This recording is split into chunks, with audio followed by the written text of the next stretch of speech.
I'll take it. Tuesday. Bright sun, not a lot of wind. The Jayhawks are winners. They, for the first time, like when you just are kind of new to the basketball gig, you can understand why you've never beaten a team that's number one in the country in your barn. Mm-hmm. A 70-year-old stadium arena. There's some amazing numbers. 39-0 on Big Monday under Bill Self. Yep. And 43 straight as a program overall. But then the fact that they'd never beaten a number one team. What? Dig into that real quick, and then we'll get into the shenanigans that have to come with every KU game as well. What do you make of that? First of all, what was it? 0-4 or 0-5? 0-5. 0-5 in 70 years. Like, what do you make? What does that tell you? What does that say something about? That says something about the conference that Kansas has played in. Conference not that good? No dominant team other than them. Conference not that good. Yeah. Duke has always had its North Carolina. The conference wouldn't even have to be that good. There would just have to be that other team. Let's think about this. And it's gotten way better in the Big 12 here of late, with Baylor winning, and then Tech and somebody else get to the finals and lose. No, Tech was there. Am I missing somebody else who made a strong run? Houston. Houston got to, yeah. And then since they've added Houston, and now they've added Arizona. But, in the ACC, Duke, North Carolina, Maryland, Virginia, all championships in the last 20 years, or 22 or whatever. Yeah. What are we at, 24 now for Maryland, if you want to include Maryland in 02? 22, yeah. Or 24, actually, Maryland's not even in that league anymore. What am I talking about? They're in the Big Ten. They were then. They were then. But, and then you've had some, Georgia Tech Final Fours and even a championship game appearance for Georgia Tech. In 04. Even though Maryland isn't in that conference anymore, it does impact the fact that Carolina and Duke have had more teams to have played as a number one team. Because they did play them many years. We're going back. I think, to me, they count as being an ACC team. Yeah. I guess I'd have to really, the Duke, North Carolina one, you think there's a bunch of, there's 10, 12, 15, 20 games where a number ones come in there just because of those two teams doing it and playing them every year. I mean, it absolutely speaks to the conference. Yeah. And it actually absolutely speaks to the weakness of the conference, and that KU is the King Kong of the league. Big Ten doesn't really have a KU or a Duke or a North Carolina. Michigan State gets to play in that Champions Classic, but they have two championships. As I've said since it came out, Michigan State, if the Champions Classic was the Beatles, Michigan State is definitely Ringo. Yeah. In that, I wonder what UCLA probably has something similar.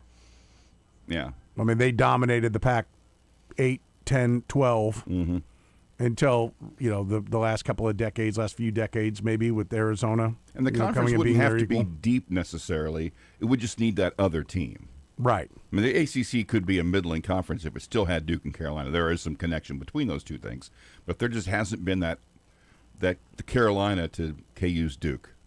They haven't had that. There have been team. varying teams that have been really good. Yeah. Looked like Baylor was maybe going to be that. But, boy, the last 6 years have not been, or 5 years have not shown us that. No. So, I think that's of note. Well, the previous game that was played there of that nature was a non-con. It was against Arizona. It was the same team, but it was a non-con game back in 03. You got to go back to 89, I think, to find the last time one of those games was, or maybe 89 it was 90. I think it would have been the 89-90. Those three Missouri, teams OU, and Kansas were all number one that year. Yeah, so you have to go back to that time just to find the last time it was a conference team. Yeah, that's interesting. It'd take a while. I'm not going to do it. Just FYI. No show hit. Intern. We got an intern coming, supposedly. To do what? To figure out Duke and North Carolina and UCLA. How many times? And the other one's how many times the number ones come in there. And we'd find out if that really pops. It's like, there's only been 4 at Pauley. There's only been, I think you'd have to put it into context. We might be stunned by everyone. To your point, other than North Carolina and Duke, who are two of the heavyweights that, and maybe the only two heavyweights that share a conference. Yeah.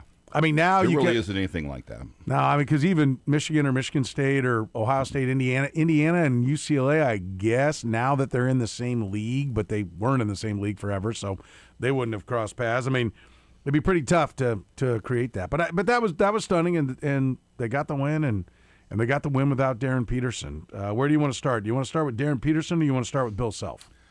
I almost think you have to start with Peterson because that's the impact of. I think that feeds into the Bill Self. That is my snap judgment on that. Is he the most unlucky player ever, or is he soft? If I had to pick one or the other, I'd have to say the second. Yeah, I mean, I think just when you're starting to feel like it's okay, Kyle plunks down some hard-earned money to go be in person to see the game. And an hour before, he almost punches his buddy in the face. How'd that go again? What happened? It wasn't an hour before. It was about 15 minutes before. At least the folks in the stands that found out. Because, we saw him out there going through the stretches, the warm-ups. Then about 15 minutes before, I'm there with a college buddy of mine, and we find out another college buddy of ours we hadn't seen in 4 years was there. I go down and say, hey, Brett, good to see you, man. How long's it been? And he goes, Kyle, Darren Peterson's out. I said, that's not funny. Yeah. And then that's when you threatened him with physical violence, correct? I said, I almost punched you in the face. Are you serious? We'd have had to immediately given you an NBA uniform and said, you're playing tonight, Here's how almost, I'm going to say predictable, but or common that situation is. I was doing a high school game last night, and the boys' game was tipped off at the same time that KU did. And at some point, I just looked down and saw a text, and all the words were flu-like symptoms. Knew immediately. And I was like, looked at the clock. I'm like, that's Darren Peterson. Yeah. I had no doubt about it. And when I clicked it on, yep, that's what it was. I want to hold open the absolute distinct possibility that he is the most unlucky guy around, having the most unlucky year, or at least a guy that's having the most unlucky year. These cramps that you can't get over, I have no doubt that he has not felt great. I have no certainty whatsoever that he's doing everything or they're doing everything. I mean, we talked about it. I mean, there was who had cramps. There was some cramps going on last night, and the people were over working on them. Mm-hmm. Nobody Carlos Alcaraz made efforts. When he has them, he just sits. I mean, we don't need to rehash everything we've seen. We're like, okay. Being taunted by the Texas Tech fans seemed to be the wake-up call. And he played, and we were shocked that he played as many minutes as he did on Saturday. 34 minutes on Saturday. And to turn right around and listen, I have no doubt that he didn't feel good. Could he push through? I don't know. Only he knows. The text that heard round the Big 12, at least, heard round the college basketball world with a statistician sitting courtside, laying out what it is, that was then reacted to by Daniel Burke of KU. Do we believe that it is factual? I think it's it's a fact. If anyone hasn't seen it, Barstool, Arizona, got a hold of somebody sitting behind this guy who zoomed in on his phone. Why you just randomly zoom in on someone texting? My presumption is that somebody was talking about it, and that precipitated, let's zoom in on what this guy's texting.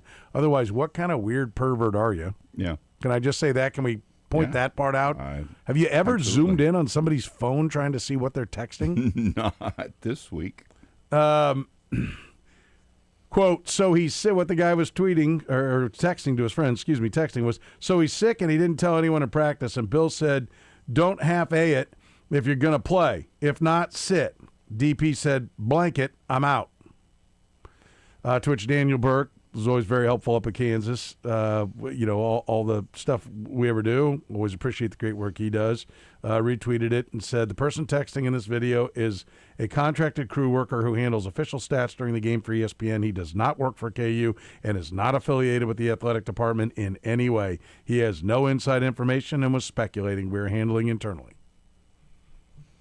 There was another video someone had. Courtside. Yeah. There was another video somebody had that they shot from across the way that showed that guy where he was sitting and someone next to him and someone coming around talking to him, whether that was someone with KU or not. I'm not sure. I don't really care, but my guessing is the fact that this is being addressed is that there's some sort of truth to it.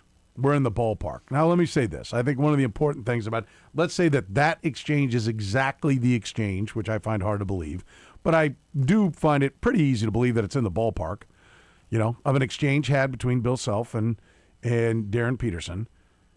Whether it's had with, if it's said with the tone of, don't half-ass it. If you're gonna play. If not, sit. Oh, okay, blanket, I'm out. That's one conversation. Another one with a hand on a shoulder, going, listen. Maybe the preamble to it was, if you're not feeling good, if you're not up to it, don't go out there and half-a it. Just sit it out. And after a moment of thinking about it, the kid goes, okay, blanket, I'm going to sit. That's a totally different conversation. Extremely different. Okay, so the tone of the vibe of these words, and I don't think there's any way that this is a word for word back and forth, is different. If this is even reality, a giant underscore. But I'm sure there was some kind of conversation. Can you go? Well, maybe. And there may have been somewhere there where Bill Self's like, fine, let's do it without him. But, just sit. Either way. I think the whole, what all's going on, like, we know he didn't play. That's the bottom line. This is from post-game. I want to play you what Bill had to say, what Bill Self had to say after the game, right? So this text here happened before the game. After the game, Bill Self was asked when he knew Peterson wouldn't be able to go. He didn't practice yesterday, but we were hoping he could play today. And, he came out for shoot around and wasn't able to go. So, but we didn't know until probably 7:30 that he probably wasn't going to be able to go. But we knew it was 50-50 yesterday that he may not be able to play. Bill, you mentioned it being unclear if Darren would be able to go. Was there a reason he wasn't on the availability report today ahead of game time? Yeah, because we thought he'd go. Yeah, we thought he'd go. So I thought adrenaline would kick in, and he would go. So, and he was at shoot around today. I mean, he was out there, but just what you could just tell, he didn't feel great. But we were all hopeful that he'd kick in and be ready to go. So. You sound like you bet on the game. But no, there was no ploy with that at all. There has been a concentrated effort. The Big 12 has made headlines for wanting to put their medical report out there. Yeah. So, that is of note. And yes, the betting line is a big part of it. The line moved from 2.5 to 4.5. Listen, he's worth more than 2 points. There's a lot of reasons why. We'll get into the betting line. It's one of my things to talk with Gary Parrish about. But part of it's because, if you move it, if you suddenly make it 8, there's a giant middle. Yeah. That people can play and basically hammer. They're in a bad the sports books which if they're advertising with the Big 12 or advertising on the games of the Big 12, which we know they are. The TV partners want that money coming in. Listen, we're paying you all this money so we can go sell ads. And if you make it that companies that really buy a lot of our ads don't want to buy our ads, you're screwing up our deal. So don't mess around with our ability to sell ads. So it may not be a direct one-to-one relationship, but there is, make no mistake about it, a relationship between college basketball and the gambling world. Okay? Absolutely. It's only once removed, the TV networks. And there is a bosom buddy relationship when it comes to the television network. So make no mistake about it. But I don't think this was done. I don't think KU was trying to manipulate the line or anything. I think they're hoping to play. And I get the vibe that he's putting it out there. Yeah, we thought he was going to go. We thought adrenaline would kick in. So what happened? Adrenaline didn't kick in. He didn't go. He's soft. Period. End of discussion. Until we have new evidence, end of discussion. That will be it. And I don't want to spend all day talking about it. That's just what he is. KU fans, you're going to deal with it every single game, 30 minutes before the game. Is he going to go or does he have an owie? Period. And if you're going to draft him, welcome to the drama. Because I don't see where that's going to suddenly evaporate. Now, maybe a 32-year-old man who's in a contract year looking to get paid the next year will be like, hey, son, I could use making the playoffs and being able to be a part of that and get some playoff exposure to try to get one more contract in this league. So get your ass off the bench and let's go. Because there are guys that made a lot more money, maybe wear a ring, maybe also put up big numbers, are just bigger, badder dudes. Yeah, which has never been on the court with him at any point. No. In his teen years. No. He's always been the guy, a guy that you can't really question. So there's that part of it. And I think Bill Self, I think part of it, I do buy into some part of, don't half-ass it. Like, I don't want you in the lineup, oh, now I got to come out and all this. Like, either go or sit. And I do think that's at least progress. Because they really catered to him. Well, okay, you can go for a half. Oh, but now not in the second half. And I think this team benefited from the fact that he's out. It's just us, boys. Look around this huddle. Yeah. It's us. The backup quarterback. And we're down 11. We're not going to see if 22 can hobble out there and draw a foul to win it. It's us. It's just us. And I don't think there's I have no doubt in my mind that part of the reason why Bill Self was one of the most exuberant individuals after the game that we have ever seen him be is that guys that he really likes and he really cares about, not that he doesn't really like and doesn't really care about Darren Peterson, but he really likes and really cares about the other guys too. It can be true that you can love them all the same, but the guys that, went at it and took away one of the historical footnotes of Allen Fieldhouse, did it down a man, did it down their best guy. And why wouldn't you be thrilled for all those guys that did it, for Council and, White, all whether you played well or not, everybody, why wouldn't you just be ecstatic that these are the guys that the history, a building filled with mountains of history, will remember the night that 5 guys without their best player, 6, 7, where they play 8 total, I think, largely 6 guys, Marco Jackson picking up the stray minutes, 6 guys came together and erased one of the only, if maybe the only negative thing left at Allen Fieldhouse. They did it. Why wouldn't you be bouncing off the ceiling? Especially coming back from 11 down. That's what I'm saying. Then adds right to it. And I think if you're down 11 and 22's played about 4 or 5 minutes, let's look down there. Is Darren going to come in and save us? No. We burned the boats, fellas. Right where I was going. Great metaphor. We ain't going back. It's onward, forward only. The boat is burnt. There is no boat to get on and sail back home. This is it. We fight and we die right here. Like, I think it was fantastic. I think it was the right way to handle it. And KU basketball cannot be available for when Darren Peterson feels like it. KU basketball is KU basketball. And if Darren Peterson wants to get on board, there are parameters for it. You want to be a part of it? Then you're available. And I think that was a little bit of the 33 minutes on Saturday, too. This is it. Let's go. Devontae Graham didn't come out of 14 straight games? Played every minute, when he was at Kansas for game after game after game? I tell you, that's one thing I'm going to remember about last night is Melvin Cancel went to the bench one time, and it was with 1.7 seconds left in the first half. Yep. That was it. Melvin Council is the benefactor of the softness of Darren Peterson because it shines an even brighter light on the toughness of Council. Yeah.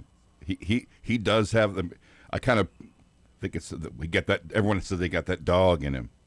He does. Yes. He's got proof of purchase. Yeah. and Flory Badunga's offensive game continues to grow. A couple of things that stood out to me. Bill Self was exuberant. I just gave you a really big reason why. Hey, down a man, we fought through and we got it done. I'll tell you what it looked like to me, too. And we've seen a guy who has had, what would we call it? Health scares. I don't think I'm out of line to call it health scares. Yeah. And multiple. Looks great. He's in better shape, and by all accounts, but he missed a game because of a heart issue. Didn't seem to be that serious. Clearly wasn't that serious. He's back on the sideline coaching. But how long are you going to do it? If you're having to miss a game, and that to me looked like a guy taking it in. That to me looked like a guy who knows I don't have that many more games in this building. As we enter the year, I would have probably put it at 45% this is his last year, 45% next year's his last year, and 10% all the rest, right? It was virtually 50-50. This year or next, I think, is going to be the last year. That looked like a guy who wanted to soak it in. It doesn't get much better than Allen Fieldhouse rocking after taking down the number one team in the country. And that looked like a guy who wanted to remember it from every angle, wanted to look up in the crowd, wanted to see it as much as he could, wanted to return the appreciation that Kansas fans show for the Kansas basketball program and have shown for Bill Self and his teams over the years. Wanted to make sure that everybody in that building on an incredibly special night, in a building that's had so many special nights, this was definitely one of them, and wanted to be a part of it as much as he possibly could, because maybe there aren't going to be any more. I might be totally wrong. He might know that maybe this is it, but it's really going to come down to, a stress test and a health test, and how does he feel after the year and all those kind of things. Maybe he feels like it's out of his control. Maybe I'm totally reading too much into it that this is going to be his last year, and he just knows it could be his last year because it may very well not be up to him. Yeah. Heart issues don't tend to just go away. Losing weight and getting in better shape, helps that just a lot. allows you to deal with the heart issue, but losing weight doesn't take your heart issue away. Yeah, I wouldn't even go that far personally. I'm not a cardiologist. I have no idea. I mean, yes, I'm with you. Having visited a cardiologist several times, that's what they tell me. Yeah, I'm with you. Yeah. And so you are more qualified than I am. He'll say, you need to lose your weight. You're still going to have a heart problem. But, still not qualified, but true. You're more qualified than I am. But yeah, I mean, I do believe, like, yes, it's like a back issue. You always, there's certain things that's it. Now, you can maintain it, but it just looked like, and maybe it's just as simple as maybe he's going to coach 5 years. I hope so. I think he's looking like he's back in his prime. It'd be great if he's going to, and maybe it's just like after those moments, I need to take some more time to appreciate the highs. So many coaches, when they leave, they say that the losses stay with them much longer than the wins do. The wins do not erase the losses. They can't get rid of the losses. And they're killers. And maybe this is a guy that sounds great. That sounds so coachy, like he just hates to lose so much. Oh, it's so great. That's my guy. I love that he hates to lose. And for a lot of people, I think it's BS, right? But for the people that it is true, it's unhealthy.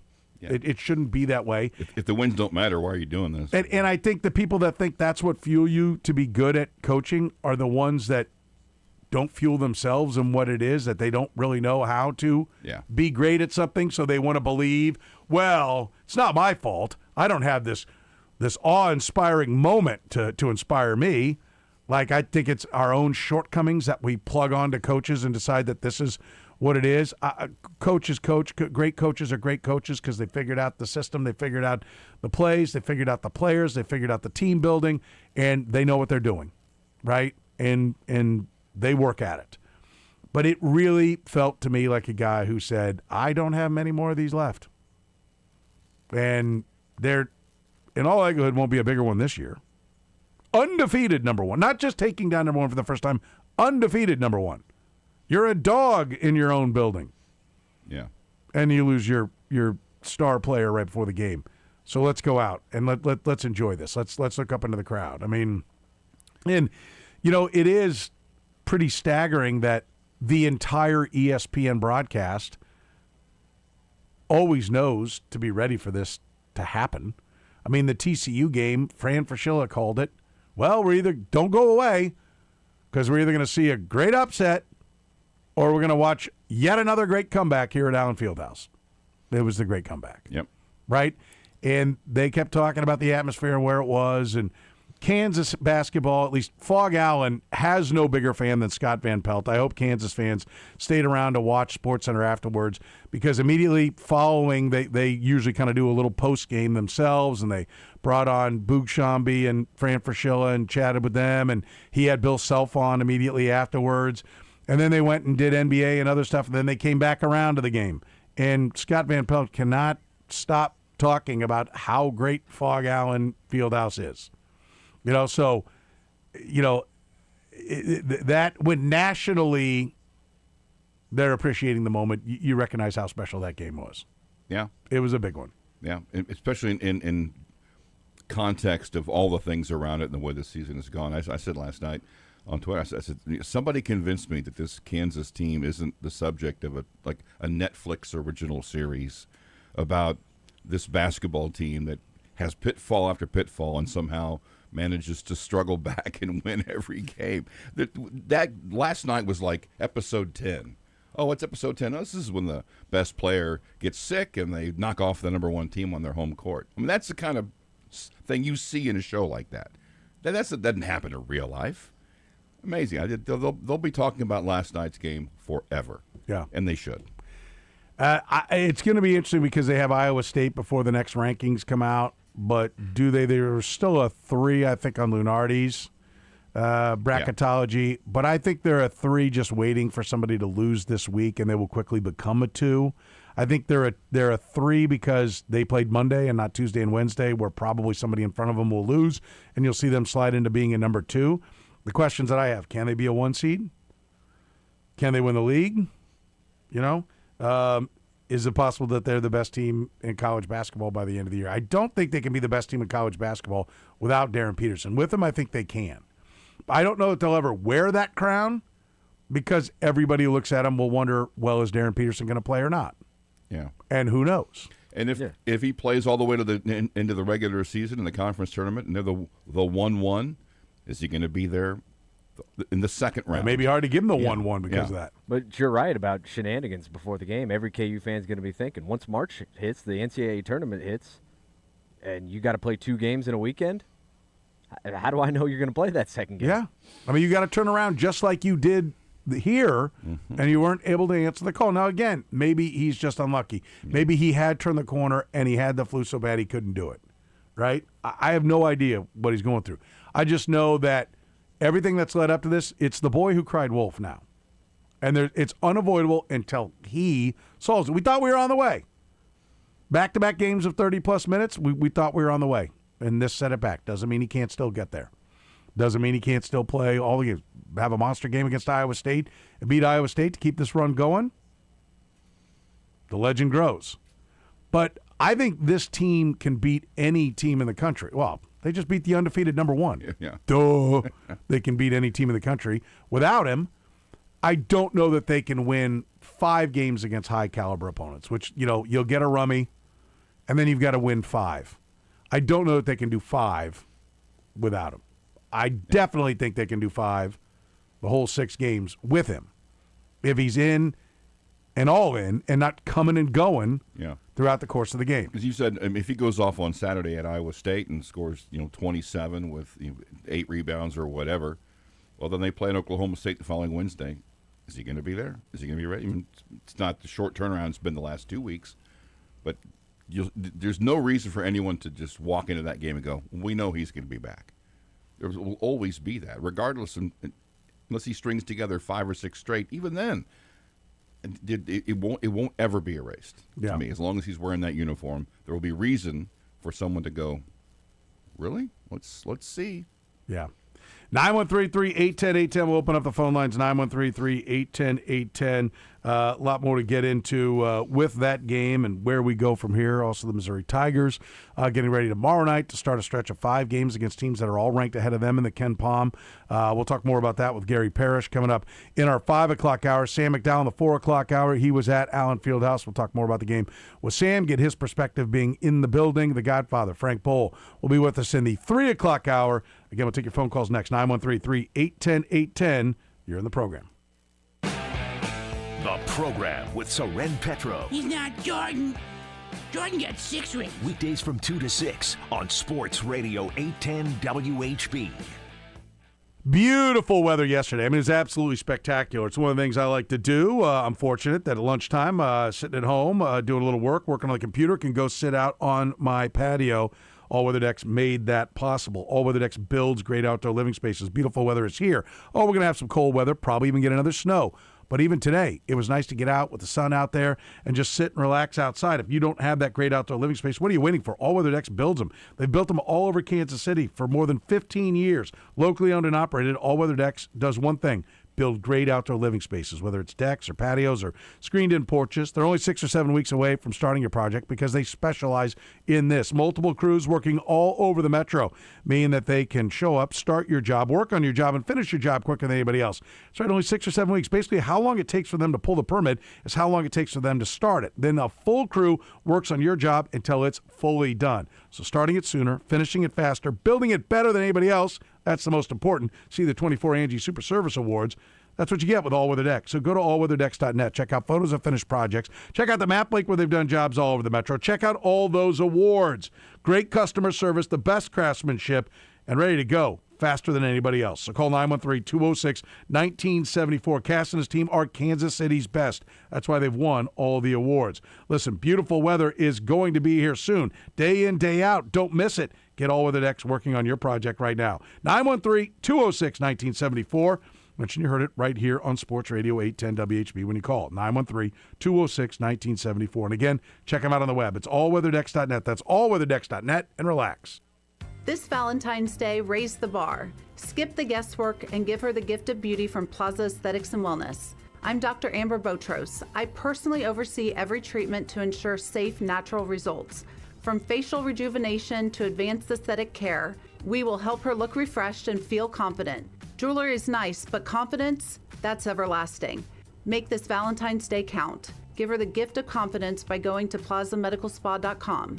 Kansas City's beauty experts. Running a business means wearing multiple hats. So if you're like me, you probably started out using your personal phone, taking client calls and texts nonstop. As my business grew, I needed something smarter. That's when I switched to Quo, the #1 business phone system. Quo works right on your phone or computer. No carrying 2 phones, no clunky landline, just one easy app you can try for free. Your team can share one number and handle calls and texts together like a shared inbox. Any teammate can jump into the conversation so customers get faster responses. And Quo's AI assistant summarizes your calls and responds to customers 24/7, so you never miss a lead or opportunity. All this starts at just $15 a month. That's basically 2 coffees. You can even keep your current business phone number. Find out why 90,000 businesses trust Quo. No missed calls, no missed customers. Try Quo for free at quo.com/sports. That's quo.com/sports to try Quo free. QUO.com/SPORTS. Ready to crush your fitness goals? Sweat off the pounds or rejuvenate your body?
You listen to the program here on Sports Radio 810 WHB. Petro, Seaboldt, Collier, taking your phone calls at 913-810-810. Jayhawks, winners last night for the first time in Allen Fieldhouse history against the number one ranked team. They look like they may be the best team in college basketball. Certainly do when they have Darren Peterson there, an elite finisher on the floor. Flory Badunga continues to look better and better and better, almost willing the ball in. Sometimes it's not pretty. Mm-hmm. It's almost a pitch into the back of the rim. But, there were a couple of those. Gain a little bit of touch, but when you jump as high as he does and or as long as he is, you're kind of throwing it right down, the pipe. Yeah, there were a couple moments where a big number 13 on Arizona, I forget how to say his last name, but he's going up against Flory, and several times he had sent back Flory's shots and Melvin's shots, and he gets him to put the hands up in the air, then he steps around him and just kind of underhands it from around his back. It was the funniest layup I've ever seen. Because of how agile he is. Yes. Krivas is the guy you're thinking of. Yes, thank you. Now, there was one play where he took a couple of steps, but that's okay. Well, there's one play where he jumped in the air and then that's what I'm talking about. It's dribbled. That's interesting. I didn't see it.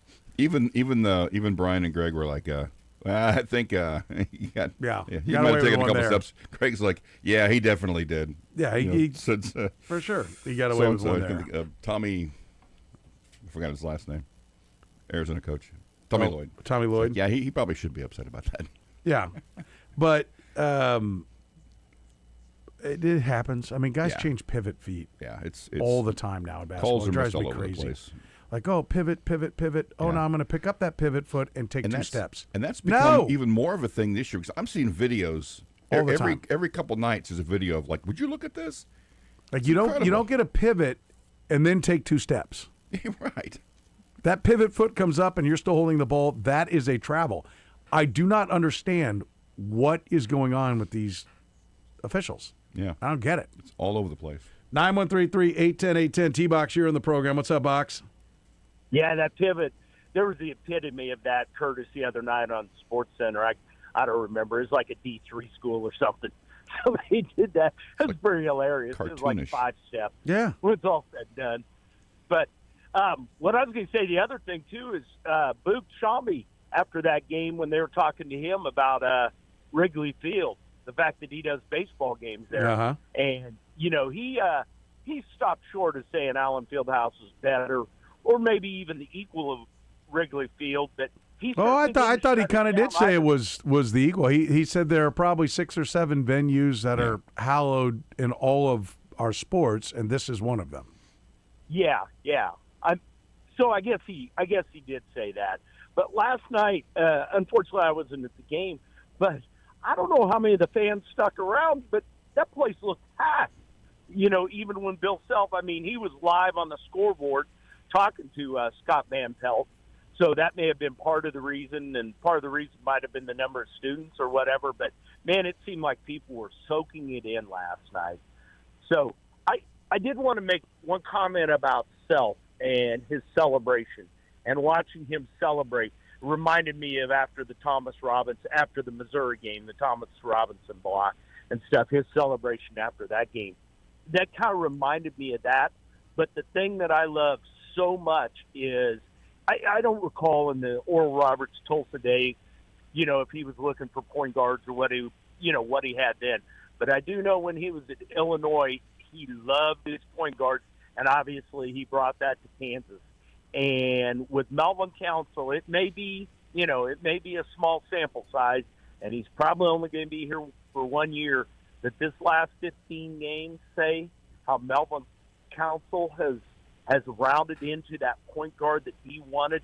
And when he gave him that hug after the game, that was like a Final Four. We just qualified for the Final Four type hug. That was a hug for the ages, too. And I absolutely loved it. So I'll finish with one thing, too, is I encourage my Jayhawk faithful, if you didn't hear the interview today with Jason, with Matt Tate, is listen to that interview on the podcast, too.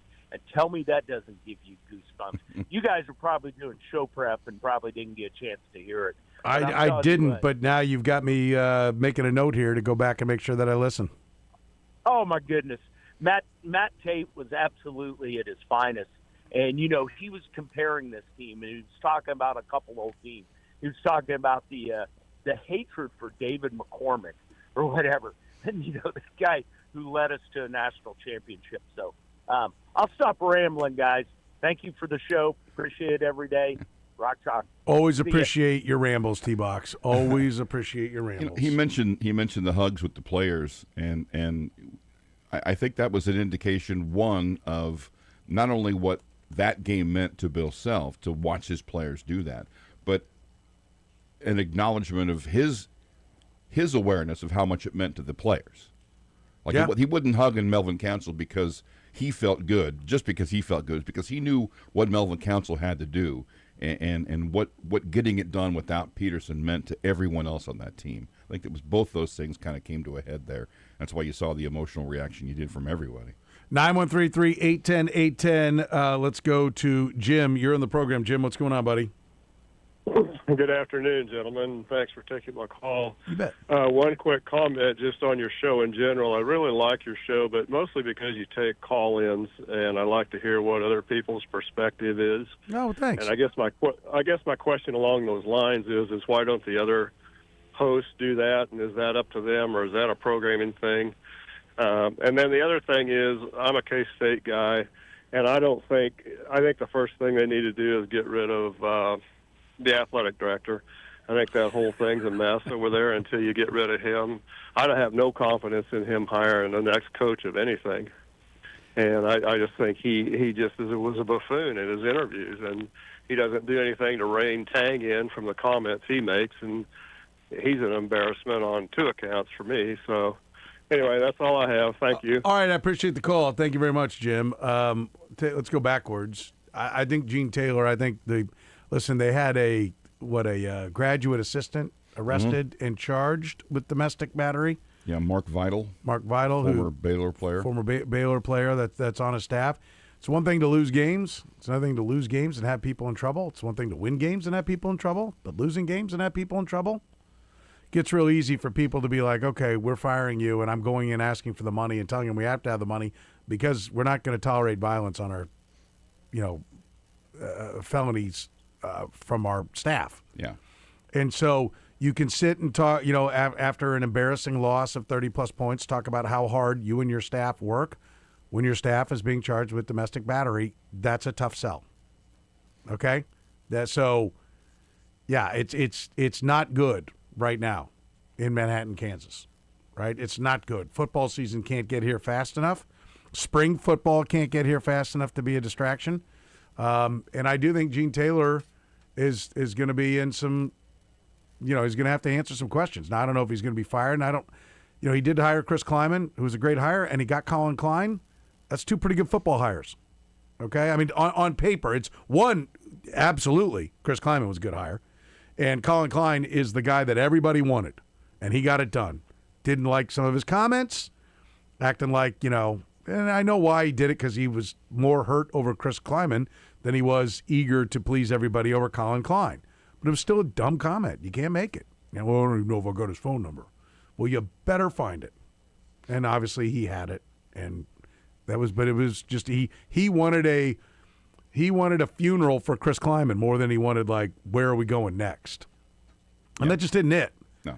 Once your guy says I'm out, the fan base is like, what's next?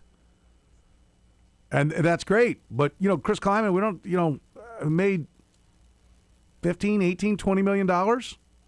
I'm pretty sure the Kleimans are doing fine on their boat right now, or their trip to the Bahamas, or in their fat ass house. I think we got to remember how much we're giving these coaches before we act like, well, because it wasn't all perfect for him and exactly the way we wanted. What a tough go he had. And I'm not saying it's easy. The money doesn't just make it easy, but the money's real. Okay, yes. It's real. And that goes a long way towards solving any of the issues that might be there. And whether you're the guy receiving the money or the guy who gave him the money, you need to remember that's a big part of it. Yeah. And just to put one more final note on the Mark Vidal situation, he was suspended by the pending team, the legal actions. Until the judicial process runs its course. As far as taking calls, I appreciate those comments. I like it. I like the fans' perspective. I think it, it's kind of like crowd work and comedy. Yeah. A lot of people don't do it, you know. I don't know whether you have to have an ear for it, what's entertaining, what's funny. I mean, if the call sucks, I'm not going to lie to you. I'm going to try to wrap you up quick. And if your call's good, we're going to go longer. But I do think it brings in new ideas, and I think people like to hear fresh ideas. Yeah. And that's why I do it. And it's kind of old school. Now, New York City is because they're lazy, and they do 4 hours of calls. That's all they do a lot of times, some shows, because there's so many people in New York, there's always somebody on the line. You know, there's an adage that I have, calls don't equal ratings and ratings don't equal calls. You know, like I think one of the reasons why people don't do it in this business, I'm not talking about here, I'm talking about everywhere, because there aren't many people who do it anymore, and we don't do it for 4 hours.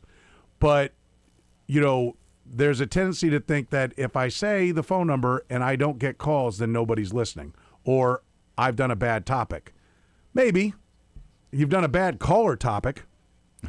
Right? And sometimes I give the phone number because I want people to feel like they can call all the time, and that's why I say Royals, Chiefs, Sporting, KU, K-State, Missouri, always a topic here on the program.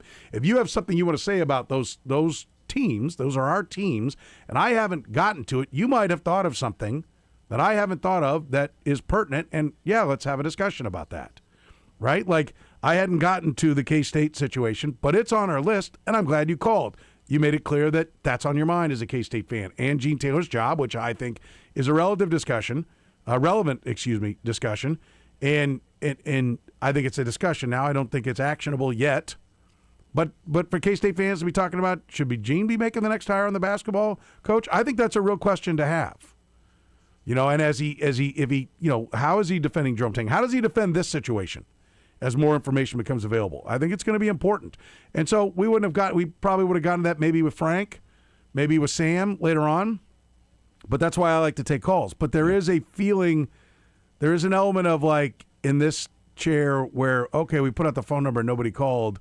We did a bad job. If I don't take calls, nobody can accuse me of doing a bad job on the topic. Right?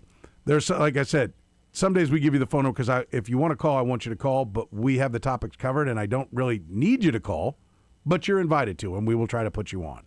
That's how we do it. We generally keep it to the first hour on Mondays. We also do it a lot of times after the drill in the 4 o'clock hour, and I just think it's good. I mean, listen, I'm not going to lie to you. Some of you folks call, and we're like, we'll make this quick. Okay? Like if you're driving around your car, like, why is this jackass on? Pretty much believe me, and Kurtis and Kyle might be thinking the same thing. Yeah. You know? Unless it's just because he's talking Mizzou and I'm okay. No. But likewise, you know, you doing a good job, we'll probably talk a little longer, you know? Thankfully, we'll figure it out, though, and we will decide, and based upon me having the hang-up button, our decision will be final. Yeah. Thankfully, most of the vast majority of our callers I think are pretty good. I think Tommy Moe is like a fourth member of the show. Yeah, Tommy. He's a weekly guest. Don't tell him that. Don't tell him. Yeah, you're right. Don't tell him. He'll send me 17 more texts. Tommy just makes a point of being annoying so you remember him. Yeah. But Tommy's great. Tommy's a thoughtful guy that thinks about the Kansas City sports scene a lot and always, knows a lot of stuff. And will not let us get away with anything. Yeah. Well, let's not forget 3 years ago you said they should trade down. Oh, come on. Yeah. Tommy is, he's usually fairly factual on that. Yes. There are some times I'm like, no, that is not what was said. Yeah. His attempts to answer into the hour questions. Brutal. Terrible. Not good. Not his strong suit. Not good. But we have many, many great callers, and we love talking to you. And, well, like to your point, Jim, I mean, you had your opinion on K-State and you had a question. And then you didn't ramble on for 10 minutes. Great call. Yep. Great call. You ain't got to do the show for us. Just what do you want to know? Get it out. We'll get it going. You got questions, we get answers. That's right. 913-3-810-810. Dwayne, you'll be first up next here in the program.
You're listening to the program here on Sports Radio 810 WHB, taking your phone calls to wrap up this hour. Coming up next hour, Frank Bull, the Godfather, will be with us, 913-810-810. Oh, hold on, I hit the wrong line. Hold on. Where's the hold? There it is. Sorry about that. I said Dwayne would be first up. Dwayne's been waiting the longest. Dwayne, you're in the program. What's up, buddy? Hey, how you doing, Soren? Good, man. What's on your mind? I wanted to talk to you about the Royals for a couple minutes, if I could. Yeah, please. If I'm not mistaken, don't the pitchers and catchers report tomorrow? Yes, the 11th. Or maybe is it today or is it tomorrow? I thought it was the 11th, so I think you're right. I was thinking the 11th, too. Anyway, my question for you was this, and I can listen off the air. I know you guys got a lot of calls, but I was wondering how you personally would rate our bullpen compared to, like, Detroit's in our division. So, and what do you think our chances are of actually winning our division this year? I think, and thanks for the call, Dwayne. I appreciate it. I think the bullpen's pretty good. I think they need one more guy to step up. Randy and I on our Kaufman Corner podcast on Sunday were talking about we basically did a draft style of the 8 things. We went back and forth putting in what we wanted to see in spring training, 4 things each. And around 6 or 7, maybe it was 8, I had Luinder Avila emerging, and Randy had something similar. Somebody emerging as like kind of a fourth spoke of dominance. Because, one, I think the idea of Urseg, Estevez, and Strom all getting to the finish line healthy, all being healthy all year, just usually doesn't happen with bullpen. So you'd like another dominant guy, and Avila's the guy that I think if unleashed to focus on being a reliever, and his stuff plays up and he eliminates his worst pitch and magnifies his best stuff, I think could be a dominant guy and could give him an excellent guy back there. But overall, I think the bullpen's good. I think it's deeper. It's more so deep than dominant is how I would put it. Versus Detroit's, and my fantasy baseball prep is just underway, so I cannot tell you that I have gotten to the Detroit Tigers, but let me eyeball. I know they upgraded. The rotation is going to be pretty tough. Added Justin Verlander today. Yeah. Well, and when you also have Framer Valdez, Tariq Skubal, Jack Flaherty, Justin Verlander, Casey Mize, that's their rotation as we look at it. But, Kenley Jansen, Will Vest, Kyle Finnegan, Tyler Holton, Brant Herter, that's the top of their pen. I'm fine with the Royals pen. I'll take the Royals pen in that one. Detroit's was strong last year. It was. Kenley Jansen's 100. I mean, not that Carlos Estevez is 22, but he's 100. So I think the Royals are the biggest challenger to the Detroit Tigers. The Tigers are rightfully favored, but let's see what happens injury-wise. And let's see if Jack Cagliano turns a corner. I think that's a big part of the equation for the Royals. Let's go to Mr. Roberto. You're in the program, Mr. Roberto. What's up, buddy? Yeah, I wanted to talk about Sporting, and I guess my question is, as a fan since '96, can you properly explain this offseason and that we're literally 12 days away from, the opener, and we don't have a full roster? I understand we had ownership change and things like that, but I got to be honest, this is the worst I've felt about this team in a long time. And considering we're going into a World Cup year, I just find it very befuddling and just wondered what your take was on it. Let me ask you a quick question. Were you someone that all right, I guess I won't ask you a question. I would be curious if you were someone that wanted Peter Vermees out. And I'm not saying that Peter Vermees should have stayed. We may very well have reached the point where Peter Vermees needed a new enterprise, whatever that might be, and Sporting Kansas City needed a new voice. But I think one of the things, the reason I bring that up is I think one of the things that Sporting found out real quick, at least management found out, was all the things Peter Vermees did. And that he was not just the coach and the GM, he was the scouting department, he was a lot of other things. And when suddenly he was removed from the equation, they realized, wow, there's a lot of work to be done. And they were clearly behind. It's not good. And I think it probably speaks to that everybody that signed on quickly finds out, wow, there's more work to do than I thought. And so, yes, when you leave for training camp and you don't have a full roster, that right there, and we talked about it a lot when it happened, talked about it with Sam McDowell. I know it was on a Tuesday about that. They are headed out, that they just had a press conference and said they needed to sign like 13 more players. They're behind. I mean, I don't think they catch up until the next off season. I don't know how you can. I think they're going to be playing catch up all year. I think it's going to be a tough year. Yeah.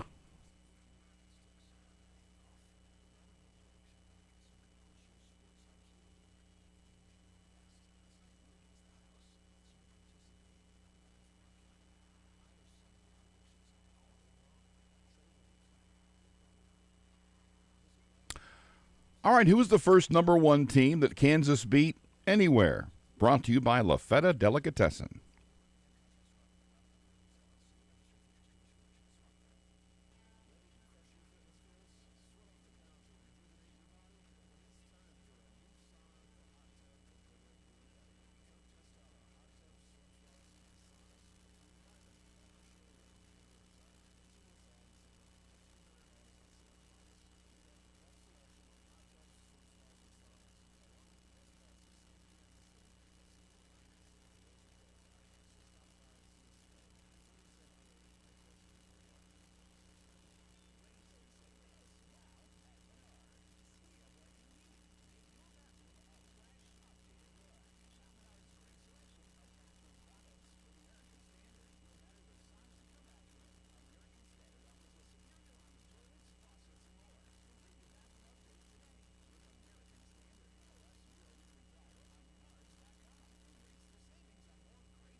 Connolly Plumbing is sending the love this month, the February Romance Special. Buy one toilet, get the second half off. Call Connolly Plumbing Solutions today. In its 70-year history, the Kansas Jayhawks had never beaten a number 1 team at Allen Fieldhouse. Being without their best player made the task even taller, but the Hawks shook off the absence of Darren Peterson, out with flu-like symptoms, and knocked off unbeaten Arizona last night 82-78. Bill Self gave a lot of credit to the Fog. There's a lot of great crowds out there, and everybody would think I'm biased by saying that we're the best, because I shouldn't say that, because I don't know exactly what everybody else has. But I can guarantee you there's no place better than this place, though. Nobody can say they got a better joint than this one. Hawks have won 8 straight. They're at Iowa State on Saturday. Missouri and Kansas State back in action tomorrow. Tigers at Texas A&M. Cats home for Cincinnati. This is SportsCenter. He's the only man to interview modern-day gladiators at Arrowhead and original gladiators in the Coliseum. He grew up rooting for Honus Wagner and saw Jesse Owens get 4 golds in Berlin. he saw Wilt score 100 in a night. Points, of course. Yes, we are saying he's old. It's the godfather of Kansas City sports, Frank Bowl, on the program.